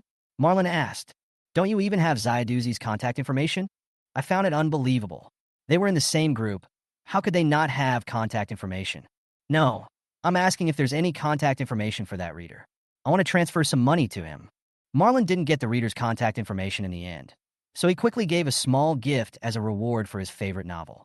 When Pan Chongsheng and Lu Min came to visit Marlon looked at them unkindly because Pan Chongsheng and Pan Duzi both had the last name Pan. Pan Chongsheng took out a black package and gave it to Marlon. "Wild fungus," Pan Chongsheng said. Zhou Yumei took it, opened it, and took a look. "Wow, this fungus is amazing. It must have grown in the mountains." Pan Chongsheng smiled shyly. "Annie, they grow in the mountains of our hometown, not planted. Some are big and some are small, and they're not as good looking as the fungus in the city. People in our hometown say that eating fungus can clear the lungs." Zhou Yumei treated it as a treasure. Fungus is for eating, not for viewing. Pan Chongsheng and his wife were invited to have dinner in the evening. Pan Chongsheng said that he planned to go back to his hometown with Lu Min during the Mid-Autumn Festival to go through the marriage procedures. Even though it's just a piece of paper and Lu Min doesn't care, I still hope to give her a status and marry her into our Pan family in a dignified manner. Pan Chongsheng said. Chapter 97 Feng Daqiao was fired again. Marlon suddenly wondered whether he should remarry Merida. The next day, Marlon did not drive, but took the subway to the 6th hospital, mainly because he wanted to read a novel on the way. All the best. After the filming, the results would not be available until the afternoon. Marlon planned to go to a nearby cafe to drink tea and read a novel while waiting for the results. After walking out of the hospital, I met an old man with gray hair and deep wrinkles on his face, as if carved with a knife. When he saw Marlon, he asked cautiously, "Is there a cheap hotel nearby?" Marlon originally thought that this person was very old, but when he looked at his hands, he saw blue veins and dark skin. Marlon grew up in the countryside and knew that this was caused by working frequently in the sun and being exposed to the sun. He might not be very old, but just looked old. "Wait a minute, I'll check for you." Marlon took out his cell phone and looked up nearby hotels. The cheapest one was $178 per night. "It's too expensive. Is there anyone that costs less than 100 yuan? My wife is sick and needs surgery. She will probably need to be hospitalized for half a month."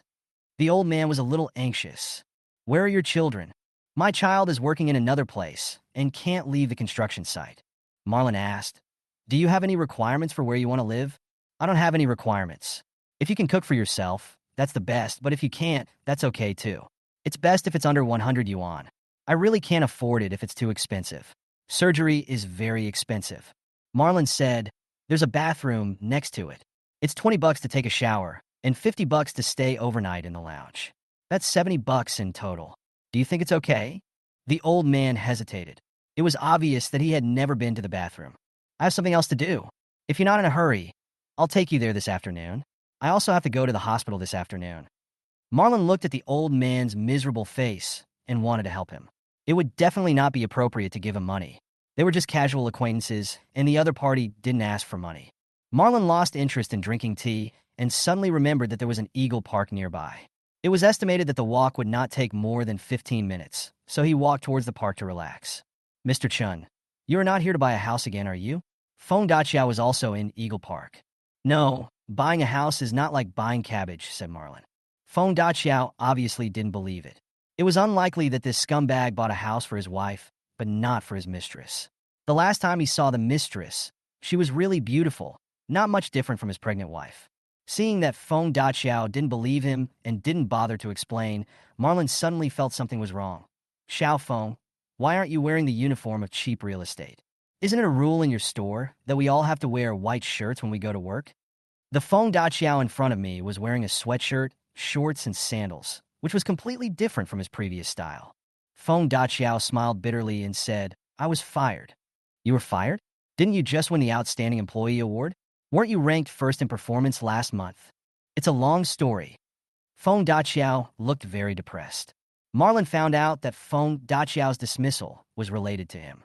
Marlon wanted to buy a house. He first contacted Ma Zhongjie and later found the house that Feng Daqiao had sold.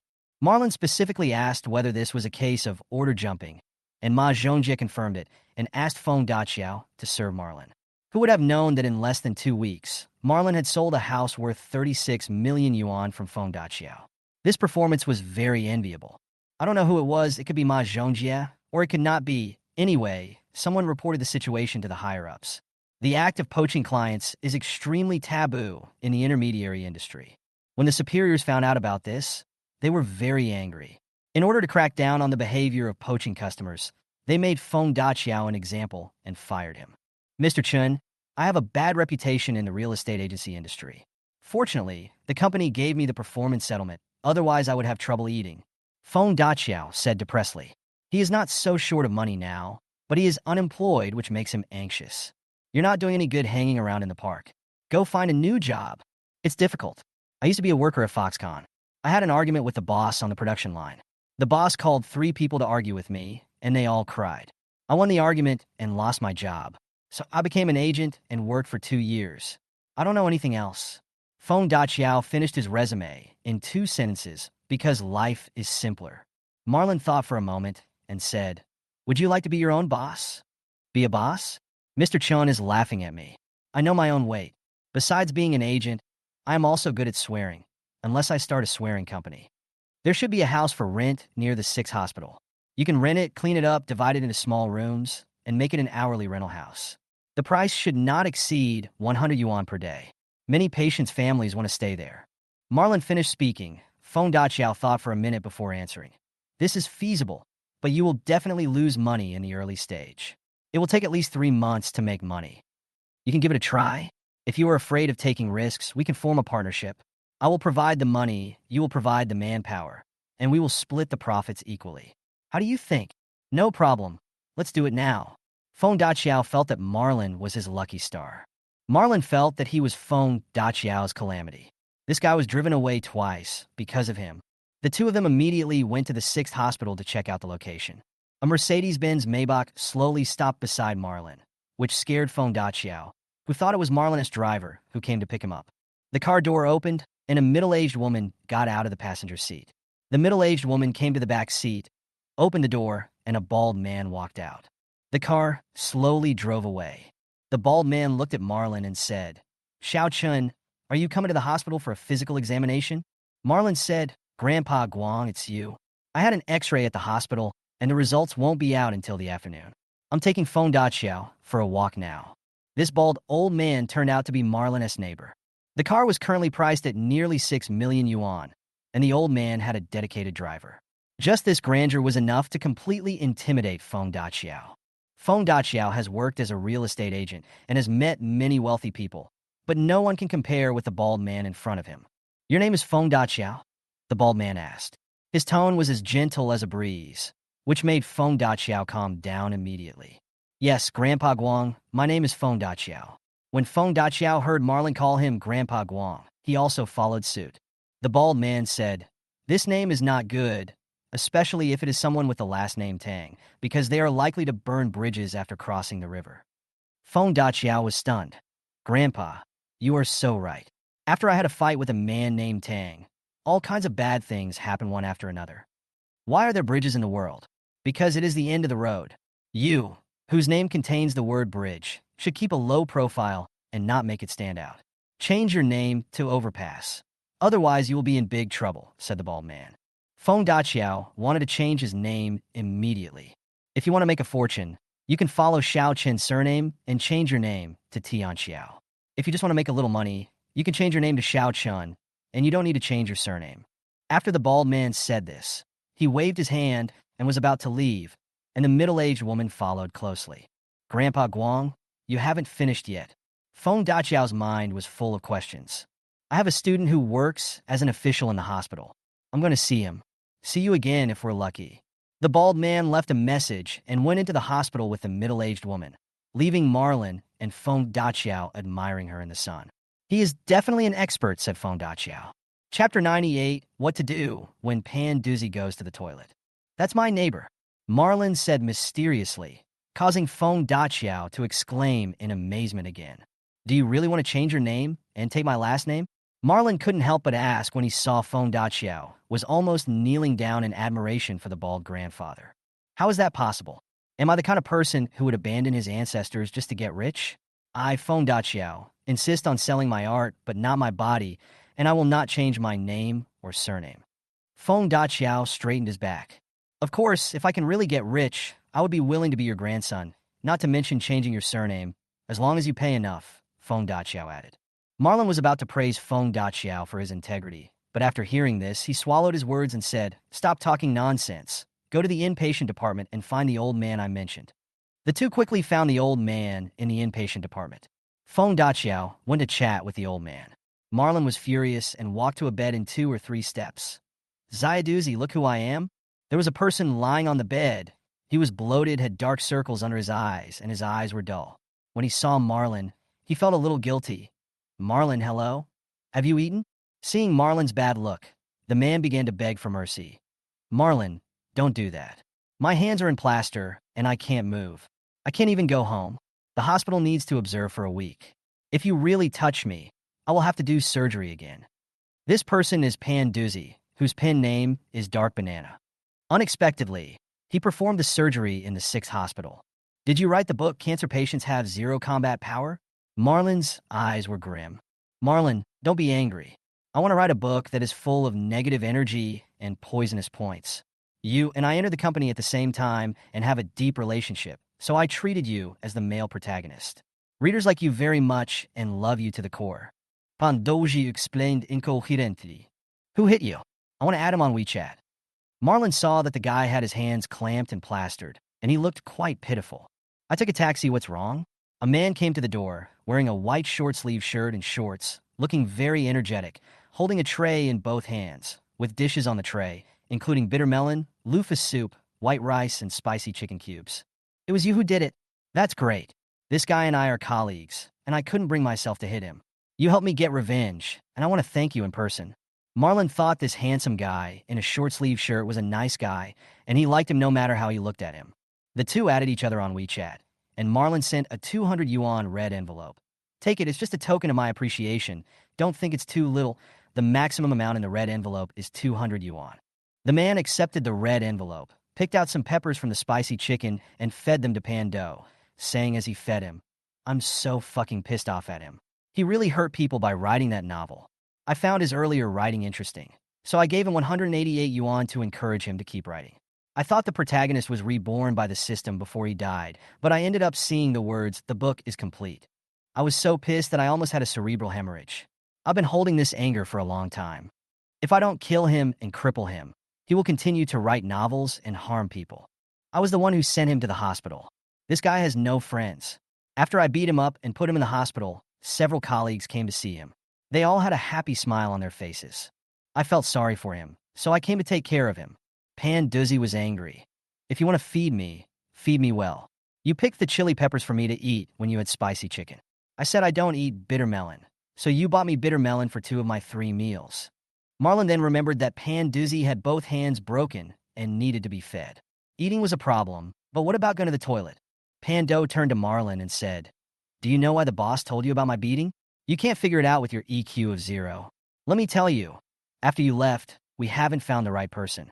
The project was already tight, and my hands were injured, so we were even more short of manpower. I wanted to ask you for help, but I couldn't open my mouth." Marlon said, "I see. I'll call you tomorrow." Then he warned the man who beat Pan Duzzy, "Take good care of him, continue with your current attitude, and post more of his desperate expression when you have time. Don't worry, I will take good care of your colleague. We have an agreement that he won't go to the police station to sue me, and I will make sure he can eat with both hands. Mr. Pan Duzzy, do you know why I took the initiative to feed you? Because I didn't wash my hands after going to the toilet. I did it on purpose." Pan Duzzy's eyes were bloodshot, redder than the spicy chicken cubes. "I'll starve to death if I'm begging. I won't eat it." After the pleasant exchange between old colleague Marlon and Feng Daqiao, he went to ask them how the conversation went. "It's possible. There are many patients here who need bed companions, and many of them have been hospitalized for more than 2 weeks. I'll leave this matter to you. You're a professional in renting houses." Marlon praised Feng Daqiao. "When you have time, take me to meet Grandpa Guang. I have a lot of questions to ask him." Feng Daqiao said. At 1:30 p.m., Marlon received the report and quickly showed it to the doctor he had seen last time. "Mr. Chun, I know you are very worried about this disease. However, no matter how worried you are, you really don't need to come for X-ray examinations so frequently. It is not good for your health. X-rays have radiation. You should wait at least 1 month between the next visit." The doctor advised Marlon. "Has the condition worsened this time?" "No, it's the same as before, almost unchanged. It's obvious when you compare the 2 pictures." The doctor said it was obvious, but Marlon couldn't figure out what was going on after looking at it for several minutes. Since the condition had not changed, Marlon felt relieved. He went to number 632 Yinchang Road again to see Dr. Yi Qingchen. They lined up quietly and looked at the old man, Yi Qingchen, from a distance. He looked like a liar no matter how they looked at him. No, Dr. Yi is a highly respected person. How could he be a liar? I was just thinking wrongly. Marlon wanted to drive out the ridiculous thoughts in his mind. The more he thought about it, the more clearly he recalled the words of his bald neighbor. "You met a quack doctor who only knows how to block and not how to vent. As a result, your illness is very difficult to cure." After waiting for more than an hour, it was finally Marlon's turn. As usual, Yi Qingchen felt the pulse, looked at the tongue coating and other operations, which were completely in line with the standard procedures of the scammers. After reading it, Yi Qingchen prescribed some medicine. Grandson Yi Yufan asked, "Grandpa, hasn't Marlon always used Tianwang Buxin powder and Xiaoyao decoction? Why did you remove Xiaoyao decoction today?" Marlon used to have stagnation of qi in his heart. After taking medicine for more than a month, his qi in his heart became smoother now. Xiaoyao decoction is no longer necessary, so we added koik seed to nourish his heart and added Pinellia and Panax nodo ginseng to reduce swelling and disperse nodules. Ye Vinchin Aplainid in detail tu ye Yufan. The more they talked, the more Marlon suspected that the grandfather and grandson were in collusion to commit fraud. Taking medicine and paying money, it was a very familiar process. Marlon took the medicine and went back home. His mother-in-law Zhou Yumei boiled the medicine and poured the liquid into Marlon's super large cup. Marlon sat under the parasol in the yard and drank the medicine. Then he saw the Mercedes-Benz Maybach worth $6 million driving over. The car door opened and the bald man walked out. He saw Marlon and greeted him. "Hello, Grandpa Guang." Marlon responded enthusiastically. Zhou Yumei asked, "Is his last name Guang?" "There is no such last name. I saw that Grandpa had a bald head, so I called him Grandpa Guang." "How rude." "Old man. I'm sorry, my son-in-law is rude." "May I ask your name, old man?" The bald man said, "It's just a name, not a real name. It's not polite or not. My last name is Yi." Marlon said politely, "Hello, Grandpa Yi." Marlon's words almost broke the bald old man's heart. "You should just call me Grandpa Guang." Zhou Yumei was thinking, could this old man be Dong Dongdong's grandfather? Reduplicated words are too difficult, so few people call him that. Chapter 99, Who Can Escape the Fate of Heaven? Marlon called the project manager at his former company, whose nickname was Huang Buotao, and whose real name was Huang Buotao. After asking about the situation, he found out that the project was really tight. "I have 3 lawsuits next week. After that, I'll come to the company to take a look," said Marlon. "You don't need to write the program. Just explain to everyone how the previous design was done. Your code has no handover documentation, so newcomers won't be able to understand it. And Pando is in the hospital again." Huang Buotao explained to Marlon. Marlon has been waiting for the court session these 2 days and has finally started to lead a regular life. Zhou Yumei got up early and went to the market to buy fresh vegetables. After coming back, she reminded Marlon to go to the park for a run. After Marlon went out, Zhou Yumei washed vegetables, prepared breakfast, and boiled medicine for Marlon. When Marlon came back from running, breakfast was just ready. After breakfast, Marlon and Merida went out for a walk to digest the food. Zhou Yumei cleaned the house and opened all the windows for ventilation. She went to the lawn to practice Tai Chi. After the exercise, Zhou Yumei began to prepare lunch for the family. Lunch was the most abundant because they had to eat less at night. After dinner, they took a nap. After waking up, they drank frozen orange juice to ensure vitamins, and let Merida drink carrot juice. Marlon couldn't help but smoke, so he had to go to the rooftop. The wind was strong on the rooftop, so there wouldn't be much smoke left. With a patient and a pregnant woman to take care of at home, Zhou Yumei's life is busy and fulfilling. Life is simple and plain. Wednesday is court day. Merida is pregnant and cannot get emotional, and Zhou Yumei has to take care of her daughter, so neither of them went to court. Marlon came to Jing'an Court alone, carrying his oversized cup. The court session started at 9:30 in the morning. Marlon arrived an hour early because he wanted to discuss some points of attention with his lawyer in advance. Niu Guhong and his assistant Huang Yi had already been waiting for him at the court entrance. Hall 7, Niu Guhong said with a smile. "Which case is the first one?" Marlon was a little dizzy. There were 3 lawsuits today, and he couldn't remember the order in which they were arranged. "The first one is your lawsuit against Tina, from 9:30 to 12 o'clock. The second match, your lawsuit against the 3 Tang brothers, will be held from 1 p.m. to 3 p.m. The third match, the lawsuit between you and Old Lady Gu Miao, will be held from 4 to 5 p.m. The first 2 lawsuits were reported to the police, and the police station has relevant certificates, so the verdict will most likely be announced in court. The third lawsuit involves a larger amount of money, and no report was made to the police, so it is a direct claim for compensation. Therefore, the verdict will definitely not be announced in court this time." Niu Guhong explained the basic situation. Niu Guhong and his assistant were discussing court matters with Marlon when a large group of people suddenly surrounded them. 20 or 30 people came, holding a banner that read, "Warmly welcome the victorious return of Chun Sanlang." Marlon and Niu Guhong were confused. What the hell was going on? Marlon was clearly Delang. When did he become Sanlang? And the word Lang was also written wrong. The few people walking in the front, holding mobile phones, microphones, etc., were actually live streaming. Mr. Marlon is the ultimate dream of us Shanghai men. He fucked 3 ladies 3 times in one day. 2 of them were older, one was 65 and the other was 61. The locations he chose were also amazing, twice in the park and once on the bus. It was wild, amazing, and the results were impressive. The live broadcast tycoon Li Jiechi actually came on the stage to broadcast live in person. Marlon was completely dumbfounded. What kind of vicious words were these? Mr. Chen used props. Once he used an Apple, once he used an iPhone, and the most amazing one was the last time when he used a bicycle. We all know that Mr. Chun had a brilliant idea. Pushing a bicycle is an upgraded version of pushing a cart. This one move alone is enough to make him look down on the wolves. Li Jiechi is indeed an expert at live streaming. She spoke passionately, but the content of her speech seemed not right. For patients with impotence, premature ejaculation is what they dream of. Why is Mr. Chun so powerful? Marlin's self-reflection. Why am I so fierce? Please use CL lighting. It is good news for patients with premature ejaculation. Li Jiechi started to promote the product. Marlin almost vomited blood. When the hell did I use Levitra? The boomerang of fate hit Marlin again. He smashed the speaker, and his car was smashed the next day. He used Huang He to do live streaming to sell goods, and a few days later, he was used by others to sell goods. No one can escape from the punishment of heaven. Then let's go in early. Marlin was afraid that if he continued to listen, he would be unable to resist buying Li Jiechi's goods, because he saw Niu Guhong's assistant Huang Yi had already placed an order. The three of them hurried into the court, and from behind they heard Li Jia's wife shouting at the top of her lungs, "Family members, sisters, buy it for your husband, your boyfriend." After going through security, having all his documents checked, etc., he finally avoided the army of live streamers. Marlin wiped the sweat from his forehead, still feeling a lingering fear. Live streaming sales is too scary. Aren't you nervous? Niu Guhong asked.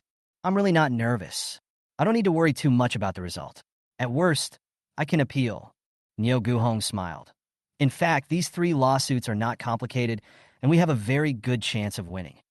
The early morning sunlight shone through the glass windows of the court hall onto Niu Guhong's face, showing the determination and competence of this woman. Niu Guhong was wearing a black women's suit and a straight skirt, like a sword drawn from its sheath, giving people a cold feeling. However, she wore light purple lipstick, making people think that she was poisoned. The 3 of them walked into the courtroom with confidence, and several people came to take photos with Marlin. What's going on? Marlin asked. This is the first time in our court's 50-plus years of existence that we've encountered 3 lawsuits involving the same person. You've made a difference in the history of our court, said a female staff member in uniform. Yes, the first person in history. Another staff member came over and took a photo with Marlin. Aren't you afraid of what others will say? Marlin found it strange. Under normal circumstances, the judge should keep a distance from both the plaintiff and the defendant and must not have any private contact with them. Don't worry, we are not responsible for your lawsuit. We haven't officially started work yet. Several staff members chattered, which was better than the live broadcast outside. On TV, the lawyers are eloquent and talk endlessly, and the stories have various twists and turns. The plot is tortuous and moving, which is very attractive. A real court is boring and lengthy. This was Marlin's second time in court. The last time was for Pan Fusho's lawsuit. This time, it was for himself. The presiding judge sat in the central trial seat, with 2 clerks beside him. There were at least 6 cameras covering the entire court, with no blind spots. The plaintiffs were Tina and her attorney, and there were 7 or 8 other people in the audience seats. On the defendant's side, there is only the defendant Marlin, his attorney Niu Guhong, and his legal assistant Huang Yi. All judgments must have a legal basis. Which specific one? The first claim made by the plaintiff Tina was for the cost of the mobile phone, which was 15,000 renminbi. Tina provided the purchase transaction record and invoice, and the transaction price was 15,400 renminbi. On the transaction date, the mobile phone was lost. In addition to the invoice, Tina also gave her a screenshot of the video call between her and Marlin that day, which had the date and time on it. Niu Guhong directly used his trump card. The time when Marlin got the test report in the hospital was used to infer the time when he arrived at Changfeng Park. In other words, when Marlin was still in the hospital, Tina and others had already left Changfeng Park. It was impossible for Marlin to steal Tina's mobile phone, and the evidence provided by Tina was useless. As for the screenshots of the video call, Niu Guhong thought it was taken out of context. She produced the evidence Tina gave when she reported the case, which was the complete audio and video recordings of the video call between Tina and Marlin. The phone record showed that Tina threatened and even insulted Marlin from the beginning. Based on the evidence, Tina's first claim that Marlin stole her phone is obviously not true. As for Marlin picking up the phone and not returning it, the judge needs to decide how to compensate her. Tina's lawyer applied for Marlin to return the agency fee of 100,000 yuan. The lawyer's evidence was, Marlon was Yang Xingyu's brother-in-law, and the two of them teamed up to defraud Tina of 100,000 yuan. Niu Guhong once again played a big trick. Marlon and Merida were not in harmony and agreed to divorce, and had no legal relationship with Yang Xingyu. Yang Xingyu knew where Marlon lived and provided the information to Tina. The price was also publicly stated by Tina on the internet. Marlon did not participate in the entire transaction process. The compensation should be sought from Yang Xingyu, and it has nothing to do with Marlon. The entire process took less than 30 minutes, and both parties completed the exchange of evidence. The subsequent debate was not exciting at all. What was exciting was the expressions of the people in the audience. It turned out that Tina already had 1 million fans on Weibo. The fans thought Tina was deceived and came to support her. Unexpectedly, it was the fans who were deceived. They also heard the recording of Tina cursing Marlon, and the fans were very upset. The trial, which was originally expected to last 2.5 hours, ended in 1.5 hours.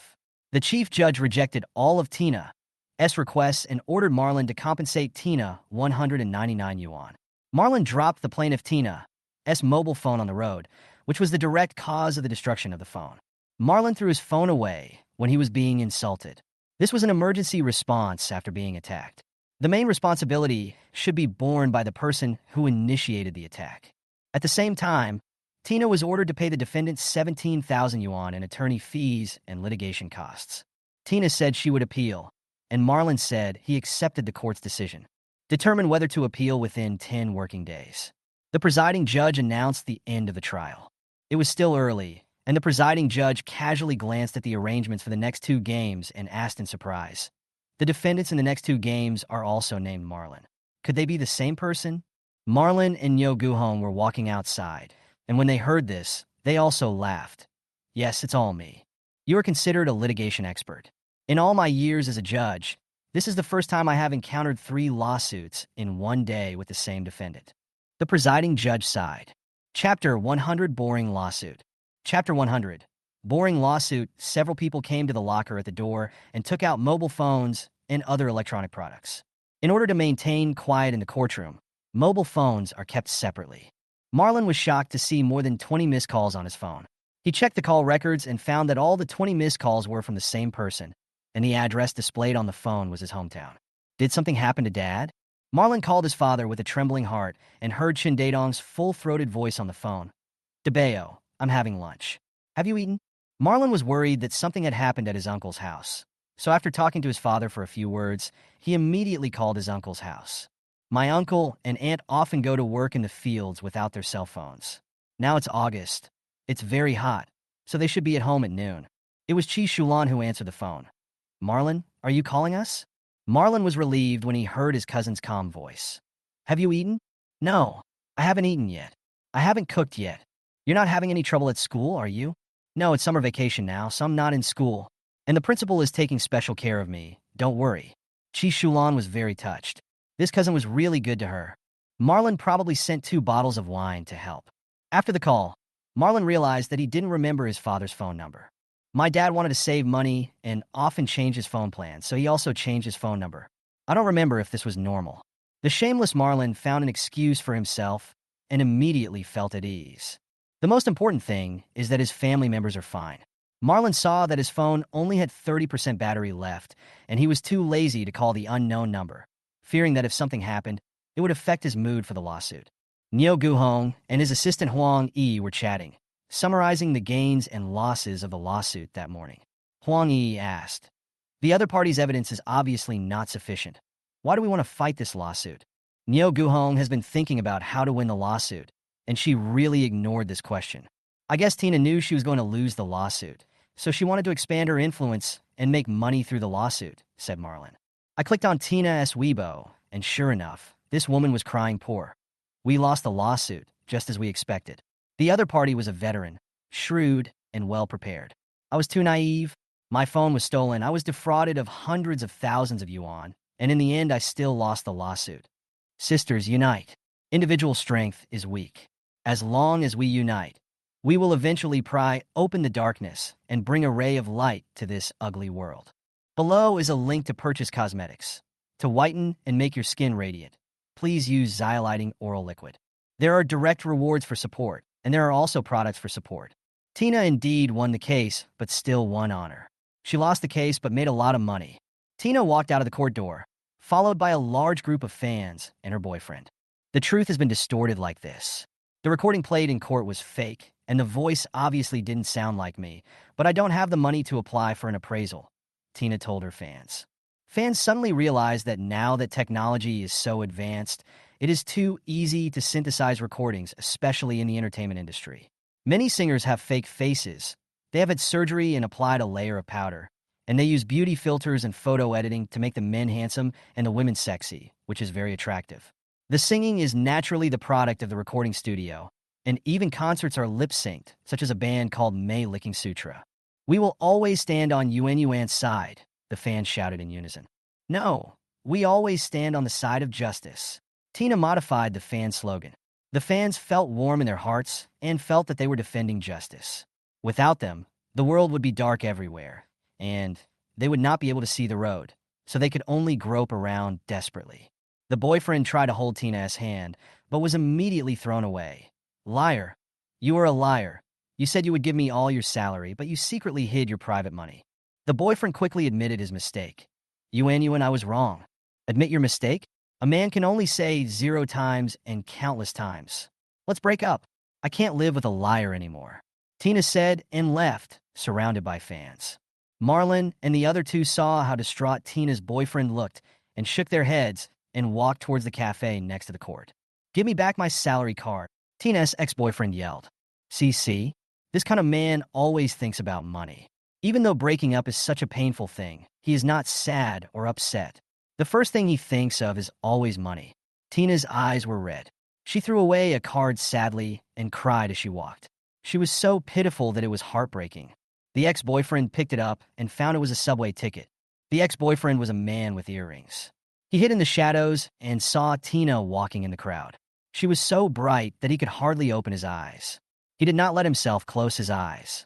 He tried hard to see clearly the woman he had loved for 3 years. Tears slowly flowed out.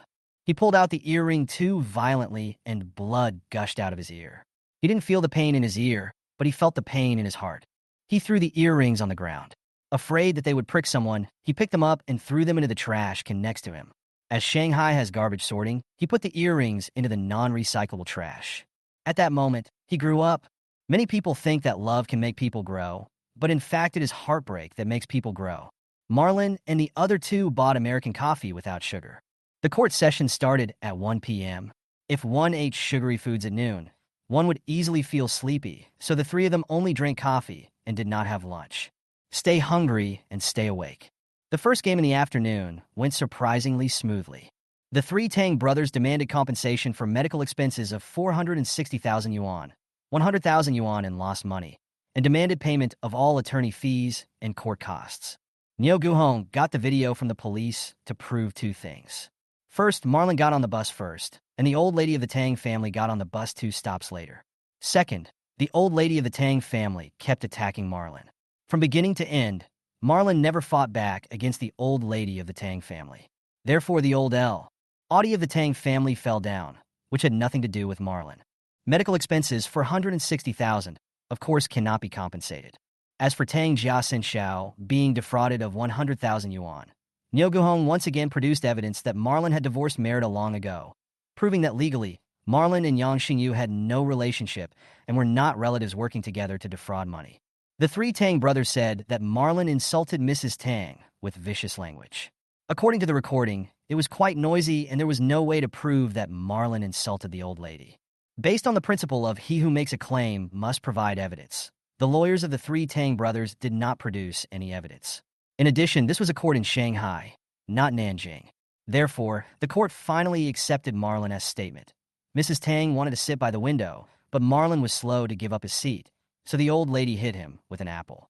The court ruled that Marlon was not responsible for the serious injuries suffered by Mrs. Tang in the fall, rejected all claims made by the Tang family, and compensated the other party for attorney fees and litigation fees, totaling 17,000 yuan.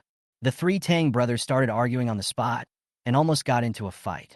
They all called each other idiots who were always causing trouble instead of helping anything. Mrs. Tang had medical insurance, and out of the 460,000 yuan in medical expenses, she actually had to pay less than 100,000 yuan personally, with the rest going through insurance. The three brothers thought they could make more than 300,000 yuan through claims, but they were defrauded of 100,000 yuan first, and then lost the lawsuit. After all, the three brothers have a deep bond with each other. After the quarrel, they quickly reconciled and discussed asking the bus company for compensation. As expected, the third case was not sentenced in court. Gu Miao's daughter Tan Xiaoye sued Marlin, security guard Hu Guangxing, and Shanghai Shangqing Environmental Protection at the same time. Niu Guhong represented three defendants at the same time. As it was the same case, they were tried together in this lawsuit. Tan Xiaoye demanded 1 million yuan from Shangqing Environmental Protection, 460,000 yuan from Marlin, and 170,000 yuan from Hu Guangxing. The total amount was close to 1.8 million yuan, which was a high claim. The facts of the whole process are very clear, and the core is who is responsible for Gu Miao's fall. Niu Guhong believes that Gu Miao was not moving the vehicle, but trying to steal Marlin's car. She was injured during the theft, and the person whose car was stolen could not bear any responsibility. Lawyer Tan Xiaoye suggested that it was Marlin's car that caused Gu Miao to fall, and it had nothing to do with stealing the car or moving the car itself. Moreover, there was no sign on it saying that vehicle storage was allowed, so there was no problem with Gu Miao moving the car. The two sides argued fiercely about this issue for a while, and finally shifted the focus to the question of whether bicycles could be parked next to the toilet. Tan Xiaoye's lawyer pointed out that the maintenance unit of the forest park is Shangqing Environmental Protection. The place provided by Shangqing Environmental Protection is unsafe, allowing people to place bicycles at will, which led to Gu Miao's fall, and the supervision was inadequate. The evidence provided by Tan Xiaoye was the video footage outside the toilet, which only had warnings such as be careful of slippery ground, but no warnings that the water pipes outside could not be used for washing vegetables or clothes, nor did it warn that the elderly could easily fall, etc. Hu Guangxing was a security guard next to the toilet and did not play a role in supervision or warning. Niu Guhong posted the job responsibilities of Hu Guangxing. Hu Guangxing's job responsibilities only include maintaining the normal operation of toilet-related facilities, and there is no item to remind the elderly that they are prone to falling. If he reminded the elderly that they are prone to falling and reminded them not to wash vegetables here, Hu Guangxing would be exceeding his authority. It was not in Hu Guangxing's job to remind people not to steal bicycles, so whether Gu Miao moved or stole the bicycle, Hu Guangxing had no right to remind her. In the end, Tan Xiaoye canceled her claim against Hu Guangxing in court, which was the only progress achieved in the court. The presiding judge announced that due to time constraints, the court session would end for the day and the next court date would be notified separately. Both parties could provide new evidence during this period. Chapter 101: Meeting Angela. After the lawsuit, it was almost 5 o'clock. Marlin had planned to go home after the lawsuit was over. He took out his cell phone, but it was out of battery. Someone must have been making crazy calls and drained the battery. I wanted to call Merida to tell her the result of the trial, but I saw a phone booth next to me that said you need to scan the code to pay before you can make a call. I don't know who designed this. My phone can scan the code. Why should I use this phone booth to make a call? Lawyer Nyo, Miss Huang, I'd like to treat you two to a meal. My phone is out of battery, so I'll go to the restaurant to charge it. Marlin actively invited the two beauties. You're welcome. Nyo Guhong was not polite at all. Huang Yi shook her head. I'm on a diet, so I can't eat too much for dinner. Just eat whatever you want. Let's go eat filet steak. I know there's a good Western restaurant on Hengshan Road. We'll eat steak and you eat broccoli. I guarantee you won't get fat. Nyo Guhong said. Forget it. Losing weight cannot be achieved in one day. I also ate steak. It is considered as risking my life for a gentleman. Boss, remember to give me a raise. It will be considered as a work injury. Huang Yi gave up decisively. The three of them came to the Western restaurant that Nyo Guhong mentioned. Marlin stood at the door of the restaurant and felt very familiar with the surroundings. It seems that I come here often. Plain trees, camphor trees, low two-story buildings on the street, and an underground parking lot next to the alley. Very familiar. The only difference is that there are no neon lights. It gets light in Shanghai at around 5 a.m. and dark at around 6 p.m. It's only 5 a.m. now, and many bars haven't turned on the lights. Yes, the bar. Marlin looked around and saw the familiar sign, an arrow piercing a heart. Below it was written, Heartbreak Bar. Have you been to this place before? No way, Marlin. Do you come here to drink often? Huang Yi opened her eyes wide, as if she was meeting Marlin for the first time. Marlin didn't answer. He saw a woman with her hands on her hips, walking towards him like a female bandit. Marlon, great, it's you. I saw someone who looked a bit like you inside, but I didn't expect it was really you. Who are the two women next to you? What's your relationship with them? How many times have you been on a date? Marlon is awesome. You re-cheating on me and dating two people at once. Marlon was speechless. He really didn't expect that it was Angela who came out. Angela's interest immediately turned to the woman. Oh my God, these two coquettish women are role-playing. Let me see what they are playing. Nurse? Female teacher? No, this woman is wearing black clothes. She doesn't look like Batman or Pigman, got it. She is playing Legally Blonde. Oh my God, you have purple lips. Are you playing a poison lawyer? The woman next to you is playing the delicate secretary of a domineering president? Marlon, you really know how to play. Neo Guhong looked at Angela with a smile, but didn't say a word.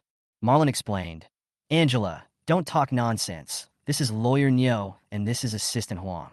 We just finished a lawsuit and are hungry, so we came out to find something to eat. Angela was furious.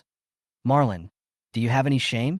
You have a wife, but you dated two women and you're not satisfied. You even said you were hungry. Do you have such a strong desire? Your wife is pregnant, and you're cheating on her everywhere. You're a scumbag. Neo Guhong finally took action. Apologize to me immediately. Apologize? You think I'm going to apologize after I caught you being a mistress? You're shameless. If you don't apologize, I'll call Marlon wife. You're his wife's best friend, right? If his wife knew that her husband had a mistress during her pregnancy and had two mistresses at once, she would be furious. Angela was so angry that her mouth was shaking. She had never seen such an arrogant mistress before. I'm warning you, his wife knows martial arts. It's useless to know martial arts. You will still be pissed off to death. Marlon vomited blood. Sister Nyo, stop making trouble. Angela, stop talking nonsense. My phone is out of battery. Find me a place to charge it. I'm starving. Angela was so angry that she wanted to tell her best friend immediately, but she was afraid that her best friend would know, and it would affect the next generation. Her face was full of confusion. Come to my store to recharge. We have food here. Marlon followed Angela into the store, and Nyo Guhong and Huang Yi naturally followed. Angela threw a menu over with a pop. Marlon can order. The other two, please get out. You are not welcome. Nyo Guhong sneered. The boss didn't say anything. Why are you a waiter yelling? Angela sneered. I'm the boss. Marlon was surprised. You are the boss? Yes, we are a Western restaurant during the day and a bar after 8 p.m. It's not your first time here. Why are you pretending? Order your food quickly, mistress. Get out of here on your own initiative and don't make me chase you away. Nyo Guhong and Huang Yi, who were called mistresses and concubines, opened the menu. Nyo Guhong said as she ordered the dishes, Madam Boss, no public business premises should discriminate against customers. If you kick me out today, I can sue you until your store closes. By the way, I'm a lawyer and the boss of a law firm. Order the dishes, order the dishes. Harmony brings wealth. Marlon discovered that women always make things complicated even though things can be made clear in one sentence. They don't care what is going on, but only care about whether they have the upper hand. Lawyer Nyo used to speak clearly and was eloquent in court, but now he has become mentally retarded. You're so cruel. After knowing that the two women were really lawyers, Angela took Marlon's phone to charge it, planning to deal with the two women later. The bar opened at 8, so she had to make arrangements ahead of time and didn't have time to fight with two unfeminine women. Marlon actually doesn't like Western food. He likes boiled fish fillets. The two women who were losing weight ordered steak, mushroom soup, bacon, grilled sausage, corn juice, grilled spinach, etc. It seemed that they were really hungry. They ordered so much and were not afraid of being full to death. Marlon finished his meal in a few bites. His phone was charged to over 5% and could finally be turned on. He immediately went to make a call. Merida first to report the result of the lawsuit. And by the way, I invited the lawyer to dinner at Angela's store. Come back early and don't drink. Merida, the wine jar, reminded. Then he called Hu Guangxing and said that Tan Xiaoye had insufficient evidence and had voluntarily canceled the claim. Hu Guangxing was so excited that his voice changed, and he insisted on inviting Marlon and the lawyer to dinner. Marlon was not familiar with Hu Guangxing, and he helped him with the lawsuit simply because he saw injustice. Finally, Marlon called the strange number back. After turning on the phone, he found that there were 7 missed calls, also from this number. Marlon's phone was almost out of battery, so it couldn't be a sales pitch. Who are you? Marlon asked. You're Marlon, right? I'm your aunt cousin. Don't you remember? Marlon knew who it was. Marlon's mother had a cousin, whom Marlon called aunt. The aunt married Chui Yongqian, so Chui Yongqian became Marlon's uncle. More than a month ago, my cousin's son Chui Daji drove without a license and got into an accident. He couldn't find a suitable person to take the blame. Marlon happened to go back to his hometown, so my cousin wanted to find Marlon to take the blame. After a friendly communication between the two parties, Marlon added my cousin's phone to the blacklist. Unexpectedly, 2 months passed and my uncle didn't call, but my aunt called. "Hello, Annie. Have you eaten?" Marlon knew that his auntie was also a master who could rival his uncle. If they communicated normally, he would definitely collapse first. "How can your aunt eat? She hasn't eaten for several days." "Are you losing weight? You have such strong willpower." "I always fail to lose weight. Aunt is amazing. I will go home during the spring festival and ask her for more advice." "Aunt, have you taken slimming tea? I know a popular slimming product, xylighting oral liquid. You can see it on TikTok. If you take it every day, it can also whiten your skin." The aunt thought that Marlon would take the initiative to ask her why she couldn't eat and show concern for her, but she didn't expect that Marlon would completely ignore the normal process and talk about how to lose weight. He also sold her products, which made her completely unable to eat. Is this kid doing pyramid selling? Chapter 102. The Thoughtful Aunt. My aunt said, "How can your aunt have the mood to lose weight? Now Daji has been arrested and your uncle is running around every day." "My uncle didn't commit any crime, so there's no need for him to hide." "Why is he running? Did he participate in our county's long-distance race? I remember it was only held in winter. There was no mention of long-distance running in the summer. Did my uncle sign up? If the registration fee is high, he might be a scammer." Marlon once again twisted his aunt's meaning, making her suffocate and unable to speak for a long time. "Aunt, I'll hang up now if there's nothing else." "Bye." Seeing that the other party didn't say anything, Marlon took the initiative to hang up the phone. Marlon had just hung up the phone when his aunt called again. "Aunt, do you have anything else to do?" My aunt started crying on the phone. Marlon held the phone, looking at the charging progress bar, without saying a word. The aunt cried for a long time, and when Marlon didn't ask her why she was crying, she knew that her nephew was a tough guy who wouldn't listen to anything. "Aunt has been crying for so long, and you didn't even ask why she was crying." Aunt was dissatisfied and was crying so hard that I couldn't bear to interrupt her. "Aunt, you must have practiced crying to make your heart break. It's hard to do that without practice." The aunt was so angry that she wanted to rush to chin Marlon immediately and kill this heartless nephew. She would remember this grudge first, and then scold him to death after he had done the job. My aunt suppressed her anger and said, "Marlon, I want to ask you a favor." "What is it?" "Daji was hit by a scammer while driving. Your uncle told you about this last time." "Yes, what's wrong?" "Daji is a filial son. He saved money for his parents. He had no money to buy a driver's license, so he bought a cheap one and didn't register it with the vehicle management office. The traffic police thought it was a fake license. Daji was too naive. He was deceived and bought a fake driver's license. The police did not catch the liar, but thought that Daji was driving without a license. Driving without a license will result in a sentence." Annie thought, "Isn't our Marlon a computer expert?" Annie is not worried. "Marlon, find some time to hack into the traffic police system and enter Daji's driver's license into it. Annie will treat you to a meal when you come back for the spring festival." Marlon didn't expect his aunt also knew hacking and patiently explained, "Driver's licenses can't be bought and sold. No matter how cheap they are, you can't buy a real one. Daji doesn't know. Daji is colorblind. He is not allowed to take the driving test. If he doesn't buy a driver's license, do you think he can steal? Stealing is illegal. Don't you know? Our family has such good education, but there are no thieves. Let's not go too far." Daji applied for the civil service exam, and his medical report also stated that he was colorblind. You can also hack the government website and modify Daji's medical report. Be rigorous in your work. Marlon thinks his aunt is definitely a talented person. The county hospital system also needs to be hacked. They have the medical examination report on file. Daji was examined at the county hospital. My aunt is a person with meticulous thinking. "Aunt, hacking computer systems is illegal, and you will go to jail." Now is not the time to praise my aunt. Marlon feels that he should explain it clearly to her. He actually found a loophole in the county's website.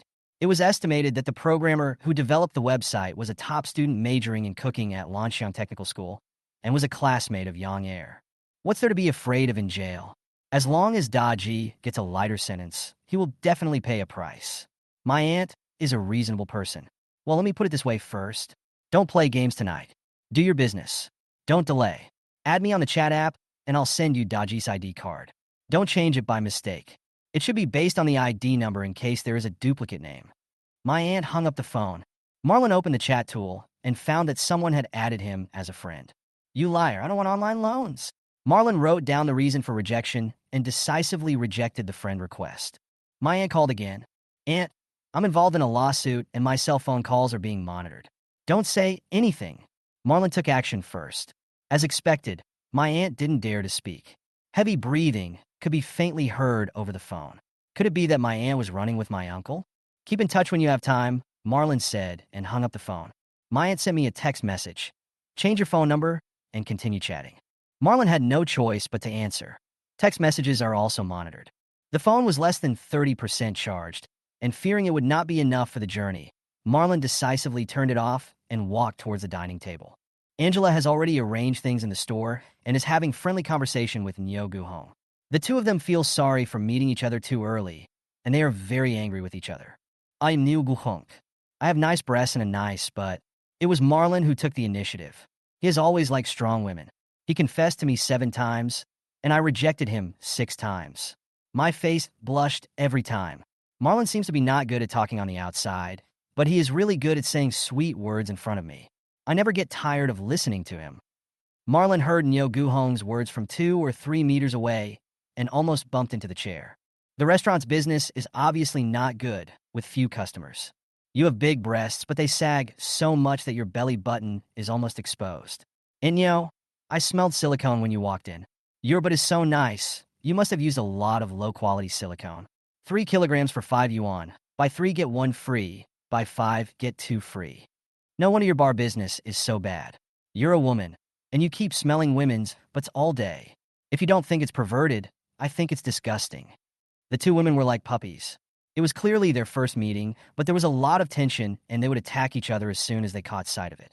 Marlon felt that neither woman was easy to mess with. As a science and engineering man, he was not good at talking and was a coward. There was no need for him to get involved in such things. He went to the counter to find a bottle of water and waited quietly for it to charge. When it exceeded 50%, he put away his phone and returned to the table. Have you finished eating? Waiter, pay the bill. Angela came to settle the bill with Marlon in person. After paying the bill, Marlon realized, Angela, this is a shady shop. You charged me $26.66 for just these few things. It includes the $666 I got back from the last time I made a scene, plus the dividends. Angela took a photo of the bill and sent it to Merida. Your husband was so ashamed that he returned the money from the last scene and gave me the dividends as well. Soon I received an angry look from Merida. Angela sent a red envelope in reply. Merida thought it must be 0 yuan, so she didn't click it.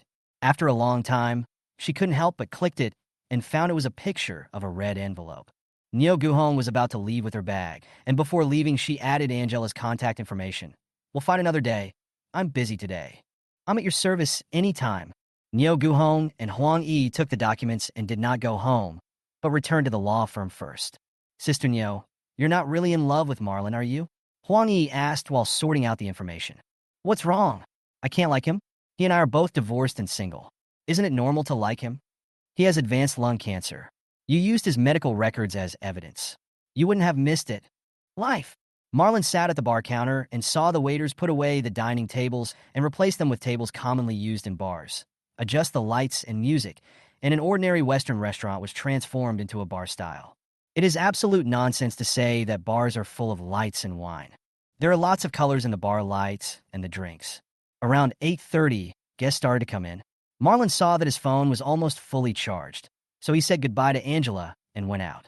He vaguely thought that the man and woman passing by seemed familiar to him, but he was in a hurry to take the subway home and didn't look closely.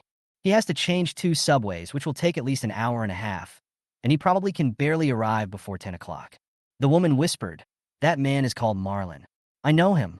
He was in court with me. Can you help me deal with him? The man said, I know him too. He took away my last house. Don't worry. God will take care of him without me having to do anything. He has lung cancer in the late stage. He has at most 6 months to recover. He is now in his 3rd month. Merida sat on the sofa, holding an introduction to accounting manual. She read only a few pages and just finished the preface. She didn't even finish reading the table of contents when she felt like going to bed. Xiaoxue, go to bed if you're sleepy. Marlon won't be home until 10 o'clock. Zhou Yumei advised her daughter to rest. It is easy to feel sleepy after pregnancy. I'll go to the rooftop and take a look, Merida said. I've been here for a few days and have never been to the rooftop terrace. I came to the top of the building and sat on the recliner. It was very cozy and comfortable. The sound of insects chirping in the summer night echoed in my ears, and the amber moonlight painted a hazy halo over the entire city, dispelling the coldness and hardness of the reinforced concrete structure. Merida watched Marlon on his way home and whispered, "Honey, I miss you." In the past, it was Marlon who was waiting for her, but today, she was waiting for Marlon to come home. Coming out of the subway, Marlon only needed 10 minutes to walk the 15-minute journey. As soon as he entered the community, he saw the light coming from the room from afar, warm and gentle, illuminating the direction of home. Someone was waiting for him to go home. The door opened and Merida called out, "Come in, it's hot outside." "How did you know it was me?" "I was on the roof and saw it from quite far away." "It's so dark. How can you see clearly that it's me?" Marlon thought Merida was amazing. As a martial artist, her eyes were as sharp as torches. "I can't see clearly, but the walking movements are similar." Marlon changed his shoes, and there was iced white fungus and lotus seed soup on the table. "Drink it and then take the medicine." Merida sat next to Marlon and asked, "Do you feel lonely riding the subway alone?" A person is not lonely, but he is lonely when no one misses him. Incandescent light bulb Zhou Yumei appeared. "The school leaders missed me. I will go back to the city tomorrow to discuss the re-employment arrangements." Chapter 103. Zhou Yumei decided to return to school.